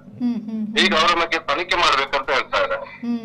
ಆ ರೀತಿಯ ನಾವು 4 ತಿಂಗಳ ಹಿಂದೆ ಹೇಳುವಾಗ ಅದನ್ನು ಪರಿಗಣನೆಗೆ ತಗೊಳ್ತಿದ್ರೆ ಈ ಸಮಸ್ಯೆ ಬರ್ತಿರ್ಲಿಲ್ಲ. ಓಕೆ ಸರ್, ಈಗ ಇಂತಹ ಸಭೆಗಳನ್ನ ಬಿಟ್ರೆ ಜಿಲ್ಲೆಯಲ್ಲಿ ಸೌಹಾರ್ದ ಕಾಪಾಡಲು ಏನೆಲ್ಲ ಆಗ್ಬೇಕಿದೆ ಅಂತ? ಸೌಹಾರ್ದತೆ ಕಾಪಾಡಬೇಕಾದ್ರೆ ಕೋಮುವಾದ ಹರಡುವಂತ ವಿಚಾರಗಳಿಗೆ ಪರ್ಯಾಯವಾಗಿ ಸೌಹಾರ್ದತೆಯನ್ನು ಹರಡುವಂತ ಜಾಗೃತಿ ಕೆಲಸ ಆಗ್ಬೇಕು. ಸೌಹಾರ್ದಕ್ಕೆ ಬೆಂಬಲ ಕೊಡುವ ಎಲ್ಲ ಸಂಘ ಸಂಸ್ಥೆಗಳನ್ನು ವಿಶ್ವಾಸಗೊಳಿಸಬೇಕು. ಸುಳ್ಳುಗಳ ವಿರುದ್ಧ ಸತ್ಯವನ್ನು ಹೇಳುವಂತಾಗಬೇಕು. ಮತ್ತು ಯಾರು ಹಿನ್ನೆಲೆ ಕೃತ್ಯ ಸಂವಿಧಾನದ ವಿರುದ್ಧ ನಡ್ಕೊಳ್ತಾರೆ ಅವರ ಮೇಲೆ ಕಟ್ಟುನಿಟ್ಟಿನ ಕ್ರಮ ವಹಿಸಿರಬೇಕು. ಮತ್ತು ಯಾವುದೇ ಪೊಲೀಸ್ ಅಧಿಕಾರಿ ಭ್ರಷ್ಟರಾಗಿದ್ದಾರೆ ಆತನಿಗೆ ಕೋಮು ಸೌಹಾರ್ದ ಉಳಿಸಿಕೊಳ್ಳಲು ಸಾಧ್ಯ ಆಗ್ತದೆ, ಯಾಕಂದ್ರೆ ಅದು ದುರುಪಯೋಗಗಳ ಬಗ್ಗೆ ಹೆಚ್ಚು ಅವಕಾಶವಾಗ್ತದೆ. ಓಕೆ, ಇಂಥದ್ದೆಲ್ಲ ಇದಾಗಬೇಕು ಅನ್ನೋದಾಗಿ. ಓಕೆ, ಧನ್ಯವಾದಗಳು ಸರ್, ನಮ್ಮ ಜೊತೆ ಒಂದಿಷ್ಟು ಮಾಹಿತಿಯನ್ನು ಹಂಚಿಕೊಂಡಿದ್ದು. Thank you. ನೋಡಿ, ಜಿಲ್ಲೆಯಲ್ಲಿ ಕೋಮು ಗಲಭೆಗಳು ಸೃಷ್ಟಿಯಾಗುವಂತಹ ಕಾರಣಗಳನ್ನು ನೀವು ಸುರಿಗೆ ಫೈಂಡ್ ಔಟ್ ಮಾಡಬೇಕು. ನೀವು ಹರಿಯುವ ನದಿ ಅದು ಹರಿತಾ ಇರ್ತದೆ, ಅದನ್ನು ನೀವು ಒಂದು ಕಡೆಯಲ್ಲಿ ತಡೆಗಟ್ತೀರಂತಾದರೆ ಅದು ಅದರ ಫೋರ್ಸ್ ಬೇರೆ ಇರ್ತದೆ. ಆ ನೀರಿನ ಫೋರ್ಸ್ ಇದೆಲ್ಲ ಅದು ಬೇರೆ ಇರ್ತದೆ. ಈಗ ಜಿಲ್ಲಾಡಳಿತ ಏನು ಮಾಡ್ತಂತ ಹೇಳಿದರೆ, ಕೆಲವೊಂದು ಸಂದರ್ಭಗಳಲ್ಲಿ ಗಲಾಟೆ ಆಗಬಹುದು ಎನ್ನುವಂಥ ಮುನ್ಸೂಚನೆಯಿಂದ ಕೆಲವೊಂದಕ್ಕೆ ತಡೆ ಒಡ್ಲಿಕ್ಕೆ ಪ್ರಯತ್ನ ಪಡ್ತದೆ. ಆ ತಡೆ ಒಡ್ಡುವಂಥ ಸಂದರ್ಭದಲ್ಲಿ ಸಹಜ ನ್ಯಾಯವನ್ನು ಇಲಾಖೆಗಳು ಮಾಡುವುದಿಲ್ಲ ಎನ್ನುವಂತಹ ಒಂದು ಅಪಪ್ರಚಾರಗಳು ನಡೀತದೆ. ರಾತ್ರಿಯಿಂದ ಮುಂಜಾನೆಯವರೆಗೆ ಉರುಸು ಕಾರ್ಯಕ್ರಮ ನಡೀತದೆ, ಅಲ್ಲಿ ಮೈಕ್ ಇಡ್ತಾರೆ, ದಿನದ 5 ಬಾರಿ ಅಲ್ಲಿ ಆಜಾನ್ಗೆ ಹೋಗ್ತಾರೆ, ಅದಕ್ಕೆ ಯಾರು ಏನು ಮಾತನಾಡುವುದಿಲ್ಲ. ನಮ್ಮ ದೇವಸ್ಥಾನದಲ್ಲಿ ನಮ್ಮ ಭಜನಾ ಮಂದಿರದಲ್ಲಿ ಮೈಕ್ ಇಟ್ಟರೆ ಅದಕ್ಕೆ ಬಂದು ನೋಟಿಸ್ ಕೊಡ್ತಾರೆ. ಗಣೇಶ ಉತ್ಸವಕ್ಕೆ, ಕೃಷ್ಣಾಷ್ಟಮಿಗೆ, ನವರಾತ್ರಿಗೆ ನೀವು 11 ಗಂಟೆಯ ಒಳಗೆ ಮುಗಿಸಬೇಕಂತ ಹೇಳ್ತಾರೆ. ಇದು ಏನನ್ನು ಸೂಚಿಸ್ತದೆ ಅಂತ ಹೇಳಿದರೆ, ಪೊಲೀಸರಲ್ಲಿ ಇರುವಂತಹ ಒಂದು ಅಭದ್ರತೆಯನ್ನು ಸೂಚಿಸ್ತದೆ. ವಾಸ್ತವವಾಗಿ ಅಂಥ ವಿಚಾರಗಳನ್ನು ನೀವು ಸೌಹಾರ್ದಯುತವಾಗಿ ಮುಗಿಸಲಿಕ್ಕೆ ಹೇಗೆ ಸಾಧ್ಯ ಆಗ್ತದೆ? ಅದರ ಬಗ್ಗೆ ಆಲೋಚನೆ ಮಾಡಬೇಕು. ನೀವು ಇನ್ನೊಬ್ಬ ಮಾಡ್ತಾನಂತ ಹೇಳಿ ನಾವು ಮಾಡುವುದು ಅಲ್ಲ ಅಂತ. ಅವ ರಸ್ತೆಯಲ್ಲಿ 100 ಮಂದಿ ಒಟ್ಟಿಗೆ ಕರ್ಕೊಂಡು ಹೋಗ್ತಾನೆ ಅಂತ ಹೇಳಿ ನಾವು ಈ ರಸ್ತೆಯಲ್ಲಿ ನಾವು 200 ಮಂದಿಯನ್ನು ಕರ್ಕೊಂಡು ಹೋಗುವುದಲ್ಲ. ಅವ 100 ಮಂದಿಯನ್ನು ಕರ್ಕೊಂಡು ಹೋಗುವಂಥ ಉದ್ದೇಶ ಏನು, ಅದರಿಂದ ಸಮಾಜಕ್ಕೆ ಏನು ಲಾಭ ಇದೆ, ಯಾವ ಮೆಸೇಜ್ಗಳನ್ನು ಪಾಸ್ ಮಾಡಲಿಕ್ಕಾಗ್ತದೆ, ಇದನ್ನು ಆಲೋಚನೆ ಮಾಡಬೇಕು. ಒಂದಕ್ಕೆ ಒಂದು ಪ್ರತಿಸ್ಪರ್ಧೆ ಅಲ್ಲ. ಆ ಪ್ರತಿಸ್ಪರ್ಧೆಯಂತಹ ಒಂದು ವ್ಯವಸ್ಥೆ ಏನಿದೆ ಅದನ್ನು ಬೆಳೀಲಿಕ್ಕೆ ಬಿಟ್ಟರೆ ಇಂತಹ ಸಮಸ್ಯೆಗಳು ಸೃಷ್ಟಿಯಾಗುವುದು. ಈಗ ಕೆಲವರು ಹೇಳ್ತಾರೆ, ಅದು ಸೋಷಿಯಲ್ ಮೀಡಿಯಾದಲ್ಲಿ ಆ ರೀತಿಯಾಗಿ ಬರೆದಿದ್ದರಿಂದ ಕೆಲವರಿಗೆ ಉದ್ರೇಕ ಆಯಿತು ಅಂತೇಳಿ. ಸೋಷಿಯಲ್ ಮೀಡಿಯಾ ಜಮಾನ ಇಲ್ಲದಂಥ ಸಂದರ್ಭದಲ್ಲಿ ಕೋಮುಗಲಭೆ ಆಗಲಿಲ್ವಾ? ಆಗಿದೆ. ವಾಸ್ತವವಾಗಿ ಸೋಷಿಯಲ್ ಮೀಡಿಯಾ ಬಂದ ಮೇಲೆ ಅವರವರು ಸೋಷಿಯಲ್ ಮೀಡಿಯಾದಲ್ಲಿ ಎಲ್ಲೋ ಕೂತುಕೊಂಡು ಬಡಿದಾಡಿಕೊಳ್ತಾರೆ ಹೊರತು ಪರಸ್ಪರ ಬಂದು ಬಡಿದುಕೊಂಡ ನಿದರ್ಶನ ಇಲ್ಲ. ಪರಸ್ಪರ ಬಂದು ಬಡಿದಾಡಿಕೊಂಡ ನಿದರ್ಶನ ಇಲ್ಲ. ಸೋಷಿಯಲ್ ಮೀಡಿಯಾದಲ್ಲಿ ಭಯಂಕರ ದೊಡ್ಡ ವಾರ ಆಗಿದ್ದುಂಟು. ಅವನು ಎಲ್ಲಿಯೋ ಇವನು ಎಲ್ಲಿಯೋ ಇಬ್ಬರು ಸಹ ಫೇಕ್ ಐಡಿಗಳಲ್ಲೇ ಇರುವವರು, ಇಬ್ಬರು ಸಹ ಇರೋದು ಫೇಕ್ ಐಡಿಯಲ್ಲಿ. ಆದ್ದರಿಂದಾಗಿ ಅವರು ಪರಸ್ಪರ ಆಚೆ ಬದಿಯಲ್ಲಿ ಒಬ್ಬ ಈಚೆ ಬದಿಯಲ್ಲಿ ಕೂತುಕೊಂಡು ಫೇಸ್ಬುಕ್ಕಲ್ಲಿ ಬಡ್ದಾಡಿಕೊಳ್ತಾ ಇದ್ರು. ಅವರವರಿಗೆ ಪರಿಚಯ ಇಲ್ಲ, ಅವ ಯಾರಂತ ಇವನಿಗೆ ಗೊತ್ತಿಲ್ಲ, ಇವ ಯಾರಂತ ಅವನಿಗೆ ಗೊತ್ತಿಲ್ಲ. ಅದು ಮಾತ್ರ ನಿಮಗೆ ಸಮಾಜದಲ್ಲಿ ಏನಾಗ್ತದೆ ಅಂತ ಹೇಳಿದರೆ, ಸಮಾಜದಲ್ಲಿ ಒಂದು ತಪ್ಪು ಅಭಿಪ್ರಾಯ, ತಪ್ಪು ಸಂದೇಶಗಳು ಹೋಗ್ತದೆ. ನೀವು ಸರಿ ಅದನ್ನು ಕಂಟ್ರೋಲ್ ಮಾಡಿ ಅಂತ ನಾವು ಹೇಳೋದು. ನೀವು ಸೋಷಿಯಲ್ ಮೀಡಿಯಾದಲ್ಲಿ ಬಡಿದಾಡಿಕೊಳ್ಳುವಂತಹ ಒಂದು ತಪ್ಪು ಅಭಿಪ್ರಾಯವನ್ನು ಹರಡುವುದನ್ನು ನಿಲ್ಲಿಸಿ ಅಂತೇಳಿ ನೋಡಿ. ಒಂದು ನಿನ್ನೆ ಗುಜರಾತಿನಲ್ಲಿ ಒಂದು ಸೇತುವೆ ಕುಸಿಯಿತು. ಅಲ್ಲಿ ಒಂದು 4-5 ಮಂದಿ ಏನೋ ಡೆತ್ ಆಗಿದ್ದಾರೆ, ಎಲ್ಲ ಆಯಿತು. ಸೋಷಿಯಲ್ ಮೀಡಿಯಾದಲ್ಲಿ ಶುರುವಾಯಿತು, ಗುಜರಾತಿನಲ್ಲಿ ಸೇತುವೆ ಕುಸಿಯಿತು ಅಂತೇಳಿ. ಯಾಕಂದರೆ ಗುಜರಾತಿನಲ್ಲಿ 10 ವರ್ಷಗಳ ಕಾಲ ಮುಖ್ಯಮಂತ್ರಿಯಾಗಿದ್ದವರು ನರೇಂದ್ರ ಮೋದಿ. 10 ವರ್ಷಗಳ ಕಾಲ ಮುಖ್ಯಮಂತ್ರಿಯಾಗಿದ್ದವರು ನರೇಂದ್ರ ಮೋದಿ. ಈ ಕಳೆದ 10 ವರ್ಷಗಳಿಂದ ಪ್ರಧಾನಿಯಾಗಿರುವವರು ನರೇಂದ್ರ ಮೋದಿ. ಅವರ ರಾಜ್ಯದಲ್ಲೇ ನಿರ್ಮಾಣ ಆಗಿದಂಥ ಸೇತುವೆ ಕುಸಿದಿದೆ, ಇದರಿಂದ ಜೀವಹಾನಿಯಾಗಿದೆ. ಆ ರೀತಿಯಾಗಿ ಒಂದು ಪ್ರಚಾರಗಳು ಸೋಷಿಯಲ್ ಮೀಡಿಯಾದಲ್ಲಿ ನಡೆದಿದೆ. ವಾಸ್ತವವಾಗಿ ಆ ಸೇತುವೆ ನಿರ್ಮಾಣ ಆಗಿ 40 ವರ್ಷಗಳು ಕಳೆದಿದೆ. 40 ವರ್ಷಗಳು ಕಳೆದಿದೆ ಸೇತುವೆ. ಆ ಸೇತುವೆ ಕುಸಿದಿರೋದು. ಆ ಸೇತುವೆ ನಿರ್ಮಾಣ ಆದಾಗ ಕೇಂದ್ರದಲ್ಲಿ BJP ಸರ್ಕಾರವಿರಲಿಲ್ಲ, ಗುಜರಾತ್ನಲ್ಲೂ BJP ಸರ್ಕಾರ ಇರಲಿಲ್ಲ. ಆದ್ದರಿಂದಾಗಿ ಇಲ್ಲಿ ಕೂತು ಆಲೋಚನೆ ಮಾಡುವವರಿಗೆ, ಸೋಷಿಯಲ್ ಮೀಡಿಯಾದಲ್ಲಿ ಅದರ ಬಗ್ಗೆ ಪ್ರೊಪಗಂಡ ಮಾಡುವವರಿಗೆ ಆ ವಾಸ್ತವ ವಿಚಾರ ಗೊತ್ತಿಲ್ಲ. ಅದು ಏನಾಗ್ತದೆ ಅಂತ ಹೇಳಿದರೆ, ಆಗ BJPಯವರು ಅದಕ್ಕೆ ಪ್ರತಿಯಾಗಿ ಕಾಂಗ್ರೆಸ್ನವರ ಇದು ಮಾಡ್ತಾರೆ. ಆಗ ಕಾಂಗ್ರೆಸ್ ಮತ್ತು BJPಯ ಮಧ್ಯೆ ಅಂತ ಆಗ್ತದೆ. ಈ ರೀತಿಯಾಗಿ ಸೋಷಿಯಲ್ ಮೀಡಿಯಾದಲ್ಲಿ ಹರಡುವಂತಹ ಸುಳ್ಳು ಸುದ್ದಿಗಳು, ವದಂತಿಗಳು, ಇದನ್ನು ನಿಯಂತ್ರಣ ಮಾಡಬೇಕಂತ ಹೇಳಿ ಮೊದಲಿಂದಲೂ ಆಗ್ರಹ ಇದ್ದದ್ದು. ಅದನ್ನು ಸಾರ್ವಜನಿಕರು ಮಾಡಲಿಕ್ಕೆ ಆಗೋದಿಲ್ಲ, ಅದನ್ನು ಇಲಾಖೆಗಳೇ ಮಾಡಬೇಕು. ನೀವು ಇನ್ಫಾರ್ಮೇಷನ್ ಟೆಕ್ನಾಲಜಿ ಆ್ಯಕ್ಟ್ ಏನಿದೆ ಅದರ ಪ್ರಕಾರ ಕ್ರಮ ಕೈಗೊಳ್ಳಬೇಕು. ಕೆಲವು ದಿನಗಳ ಹಿಂದೆ ಒಂದು ನಿರ್ದಿಷ್ಟ ಪ್ರಕರಣಗಳ ಬಗ್ಗೆ ಪುಂಖಾನುಪುಂಖವಾಗಿ ವಿವಿಧ ರೀತಿಯಲ್ಲಿ ಮತ್ತೊಂದು ಸಮುದಾಯವನ್ನು, ಮತ್ತೊಂದು ವ್ಯಕ್ತಿಗಳನ್ನು ಅವಹೇಳನ ಮಾಡುವಂತಹ ಪೋಸ್ಟುಗಳು ಹರಿದಾಡ್ತಾ ಇತ್ತು. ಯಾವಾಗ ಅದನ್ನು ಗಂಭೀರವಾಗಿ ಪರಿಗಣಿಸಿ ಸಂಬಂಧಪಟ್ಟ ಒಬ್ಬರನ್ನು ಠಾಣೆಗೆ ಕರೆಸಿ ಎಚ್ಚರಿಕೆ ಕೊಟ್ಟರೋ, ಅಲ್ಲಿಗೆ ಎಲ್ಲ ಪೋಸ್ಟುಗಳು ಬಂದಾಯಿತು. ಎಲ್ಲ ಪೋಸ್ಟುಗಳು ಬಂದಾಯಿತು. ಪೊಲೀಸರು ಅದನ್ನು ಮಾಡಬೇಕು. ಅದೆಲ್ಲ ಸೂಕ್ಷ್ಮ ವಿಚಾರಗಳು.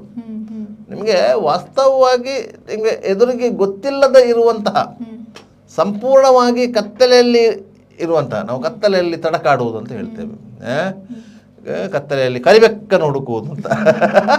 ಆ ರೀತಿ ಮಾಡುವಂಥವರನ್ನು ಕರೆಸಿ ವಿಚಾರಣೆ ಮಾಡಿದರೆ, ಹದ್ದು ಬಸ್ತಿನಲ್ಲಿಟ್ಟುಕೊಂಡ್ರೆ ಎಲ್ಲವನ್ನೂ ನಿಯಂತ್ರಿಸಲಿಕ್ಕೆ ಇಲ್ಲಿ ಸಾಧ್ಯ ಆಗ್ತದೆ. ಆದರೆ ಪೊಲೀಸ್ ಅಧಿಕಾರಿಗಳು ಕಾನೂನು ಮತ್ತು ಶಿಸ್ತು ಕಾಪಾಡುವಂತಹ ಮಹತ್ವದ ಜವಾಬ್ದಾರಿಯನ್ನು ಹೊಂದಿದರು. ಯಾರನ್ನೇ ಒಬ್ಬರನ್ನು ಅವರು ವಿಚಾರಣೆಗಾಗಿ ಪೊಲೀಸ್ ಠಾಣೆಗೆ ಕರೆಸಿದರು ಅಂತ ಹೇಳಿದ ಕೂಡಲೇ ಪೊಲೀಸ್ ಠಾಣೆಗೆ ಕನಿಷ್ಠ ಪಕ್ಷ ಒಂದು 10 ಮಂದಿಯ ಫೋನು ಬರ್ತದೆ. ಅವನು ಏನು ಮಾಡಿದ್ದಾನೆ, ಯಾಕೆ ಅವನನ್ನು ಕರೆಸಿದಿರಿ, ಎಷ್ಟೊತ್ತಿಗೆ ಬಿಡ್ತೀರಿ, ಏನು ಅಪರಾಧ ಇದೆ, ಈ ಎಲ್ಲ ವಿಚಾರಗಳನ್ನು, ಕೆಲವೊಂದು ಸೂಕ್ಷ್ಮ ವಿಚಾರಗಳನ್ನು ಪೊಲೀಸರು ಹಂಚಿಕೊಳ್ಳಲಿಕ್ಕೆ ಸಾಧ್ಯ ಆಗೋದಿಲ್ಲ. ಒಬ್ಬ ವ್ಯಕ್ತಿಯನ್ನು ಯಾಕೆ ಅವರು ತನಿಖೆಗೆ ಕರೆಸ್ಕೊಳ್ತಾರ, ಆ ವಿಚಾರಗಳಲ್ಲಿ ಕೆಲವೊಂದು ಸೂಕ್ಷ್ಮ ವಿಚಾರಗಳು ಇರ್ಬೋದು, ಅದನ್ನು ಇನ್ನೊಬ್ಬರ ಜೊತೆಗೆ ಪೊಲೀಸರು ಹಂಚಿಕೊಳ್ಳಲಿಕ್ಕೆ ಸಾಧ್ಯ ಆಗೋದಿಲ್ಲ. ಯಾಕಂದರೆ ಅದು ತನಿಖೆಯ ದೃಷ್ಟಿಯಿಂದ ಅವರು ಗೌಪ್ಯತೆಯನ್ನು ಕಾಪಾಡಿಕೊಳ್ಳಬೇಕು. ಅಂಥ ಸಂದರ್ಭದಲ್ಲಿ ಪೊಲೀಸರು ಸರಿಯಾದ ರೀತಿಯಲ್ಲಿ ಪ್ರತಿಕ್ರಿಯಿಸಲಿಲ್ಲ ಅಂತಾದರೆ ಪೊಲೀಸರ ಮೇಲೆ ಸಂಶಯ ಬರುವಂಥ ಪ್ರಯತ್ನಗಳಾಗ್ತದೆ. ಇದು ಸಾಮಾನ್ಯವಾಗಿ ಅದು ಇನ್ನೊಂದು ಮಜಲಿಗೆ ಹೋಗ್ತದೆ. ಆಗ ಅವನಿಗೆ ಸಂಬಂಧಪಟ್ಟ ಅವನ ಸಮುದಾಯದ ಒಂದಷ್ಟು ಮಂದಿ ಪೊಲೀಸ್ ಸ್ಟೇಷನ್ಗೆ ಬರುವುದು, ಆಗ ಅದಕ್ಕೆ ಪ್ರತಿಯಾಗಿ ಇನ್ನೊಂದು ಸಮುದಾಯದ ಒಂದಷ್ಟು ಜನ ಬರುವುದು, ಪರಸ್ಪರ ಆರೋಪ ಪ್ರತ್ಯಾರೋಪಗಳಾಗುವುದು, ಇದು ಇನ್ನೊಂದು ಮಜಲಿಗೆ ತಲುಪುವುದು. ಎಲ್ಲ ಘಟನೆಗಳು ಇಲ್ಲಿ ನಡೆದದ್ದು ಮತ್ತೆ ಬೆಳೆದದ್ದು ಈ ಕಾರಣಗಳಿಂದಾಗಿ. ಅದರಿಂದಾಗಿ ಅದನ್ನು ಮೊಳಕೆಯಲ್ಲೇ ಚಿವುಟ ಹಾಕಬೇಕು ಅಂತೇಳಿ ಇಂತಹ ಶಾಂತಿ ಸಮಿತಿ ಸಭೆಗಳಿಂದ ನಿಮ್ಮ ಮನಸ್ಸಲ್ಲಿ ಇರುವಂತಹ ಹಲವಾರು ಪೂರ್ವಾಗ್ರಹ ಪೀಡಿತ ಅಭಿಪ್ರಾಯಗಳು ಅಂತ ನಾವು ಹೇಳ್ತೇವೆ. ನೀವು ಒಂದು ದೃಷ್ಟಿಕೋನದಲ್ಲೇ ಇರ್ತೀರಿ, ಈ ಕುದುರೆ ಕಣ್ಣಿಗೆ ಪಟ್ಟಿ ಕಟ್ಟಿದ ಹಾಗೆ, ಆ ರೀತಿ ಅದನ್ನು ಬಿಚ್ಚಿ ನೀವು ವಿಶಾಲ ಮನಸ್ಸಿನಿಂದ ಆಲೋಚನೆ ಮಾಡಿ. ಎಲ್ಲರಿಗೂ ಇಲ್ಲಿ ಬದುಕುವ ಹಕ್ಕಿದೆ, ಅದರಿಂದಾಗಿ ಪ್ರತಿಯೊಬ್ಬರಿಗೂ ಬದುಕುವ ಹಕ್ಕಿದೆ. ಅದನ್ನು ವಿಶಾಲ ಮನಸ್ಸಿಂದ ಆಲೋಚನೆ ಮಾಡಿದರೆ ಇಂತಹ ಕೋಮುಗಲಭೆಗಳು, ಸಾಮಾಜಿಕ ತೊಂದರೆಗಳು ಯಾವುದು ನಡಲಿಕ್ಕೆ ಸಾಧ್ಯನೇ ಇಲ್ಲ. ಅದನ್ನು ಎಲ್ಲ ಪ್ರಮುಖರು, ಯಾಕಂತ ಹೇಳಿದರೆ ಒಂದು ಜವಾಬ್ದಾರಿಯುತ ಸ್ಥಾನದಲ್ಲಿರೋರು, ಅದು ಮೌಲ್ಯಗಳಿರ್ಬೋದು, ಹಿಂದೂ ಸಂಘಟನೆಗಳ ಮುಖಂಡರಿರ್ಬೋದು, ಮುಸ್ಲಿಂ ಸಂಘಟನೆ ಮುಖಂಡರಿರ್ಬೋದು, ಕ್ರಿಶ್ಚಿಯನ್ ಸಂಘಟನೆ ಮುಖಂಡರುಗಳಿರ್ಬೋದು, ಅವರೆಲ್ಲರೂ ಸೇರಿಕೊಂಡು ಇಂಥ ಒಂದು ಪ್ರಯತ್ನಗಳನ್ನು ಮಾಡಬೇಕು. ಇದಾಗಿತ್ತು ಇವತ್ತಿನ ನಮ್ಮ ಸುದ್ದಿಗೊಂದು ಗುದ್ದುವಿನ ಸುದ್ದಿಯ ವಿಚಾರಗಳು. ಮುಂದೆ ಇನ್ನಷ್ಟು ಸುದ್ದಿನ ನಿಮಗೋಸ್ಕರ ತಗೊಂಡು ಬರ್ತೀವಿ. ಅಲ್ಲಿವರೆಗೂ ನೋಡ್ತಾ ಇರಿ V4 news.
Park with ease at Ajanta Business Center with security access and convenience at your fingertips. Step into a welcoming lobby where a warm smile greets you and your clients. With top-tier amenities, Ajanta set the stage for our success, leading us to Ashoka Business Center as a next upgrade. Invest in workspaces managed by Vertex. Invest smart. Invest in Mangaluru. The Father Mullah Charitable Institutions, the most modern linear accelerator, only one of its kind in this region for specific burning of cancer cells. We have all precision equipments and instruments for both invasive and non-invasive surgical procedures and diagnosis, ultrasonic color Doppler, CT scan and MRI machines.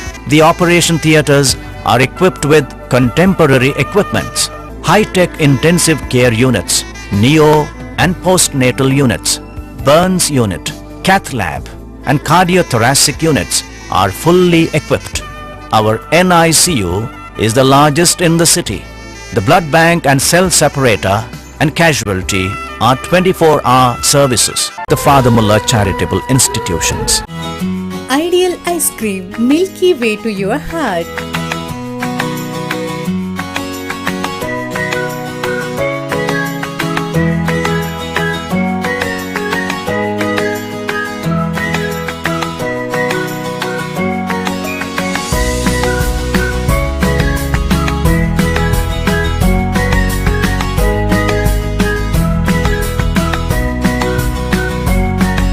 Embellished with a variety of fruits and flavored with rich crunch and chips. They treat your taste buds. Ideal ice cream.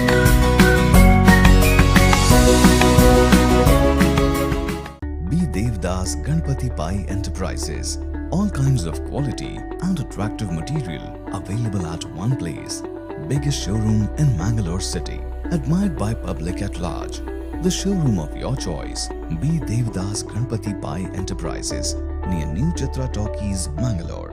AJ Hospital and Research Center is a leading advanced tertiary healthcare center of India, serving the coastal citizens and spreading good health across the sea line. AJ Hospital and Research Center is a specialized Medicare center providing service to more than 30 major medical disciplines, embracing new technologies to offer high-level healthcare that matches the best in the country. Our technical and medical expertise include foremost services in cadaveric organ retrieval, drug-eluting stent placement, pediatric lab nephrectomy, ambulance services, dermatology, ENT, nephrology and many more. AJ Hospital and Research Center, Kuntikana, Mangaluru. Call 222553.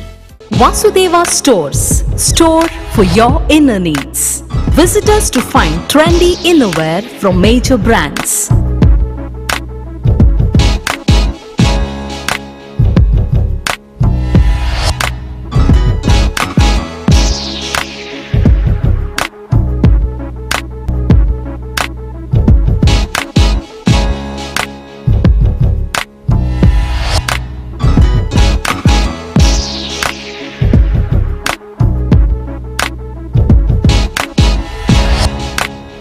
Visit Vasudeva Stores, ground floor, Ideal Towers near Sharavu Ganapati Temple, Mangaluru. Hi ಏನು ಆಶೀರ್ವಾದಕ್ಕೆ join ಆರ ಬೈನಿ ಆಶೀರ್ವಾದ ಬಂಡ ಒಂದು scheme ಅವಟ್ಟೆ ಇಲ್ಲುಂಡು bike ಉಂಡು car ಉಂಡು ಇಲ್ಲಾಗ ಬೋಡೇನ ಮಾಂತ ಐಟಮ್ಲ ಉಂಡು ಗ್ಯಾರಂಟಿ ಉಂಟತ ನಂಬಿಕೆಗೆ ನನಂಜಿ ಪುದರೆ ಆಶೀರ್ವಾದ ಯಾನ ಸೇರ್ದೆ ನಿಕ್ಲ ಸೇರ್ಲೇವೆ ತುಳುನಾಡದ ಮಾಂತ ಬಂದಲಿಗಳ ಸಲ್ಮೇಲು ಆಶೀರ್ವಾದ 2.0 ಯಾಲ ಸೇರ್ದೆ ನಿಕ್ಲ ಸೇರ್ಲಿ.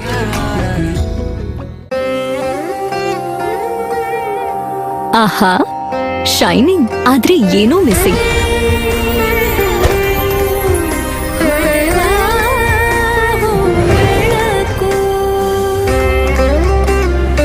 ಇದು ಹೊಳಿತಿದೆ ನಿಮ್ ಥರಾನೇ, ನೀನು ಸಹ ಹೊಳಿತಿದೆಯಾ?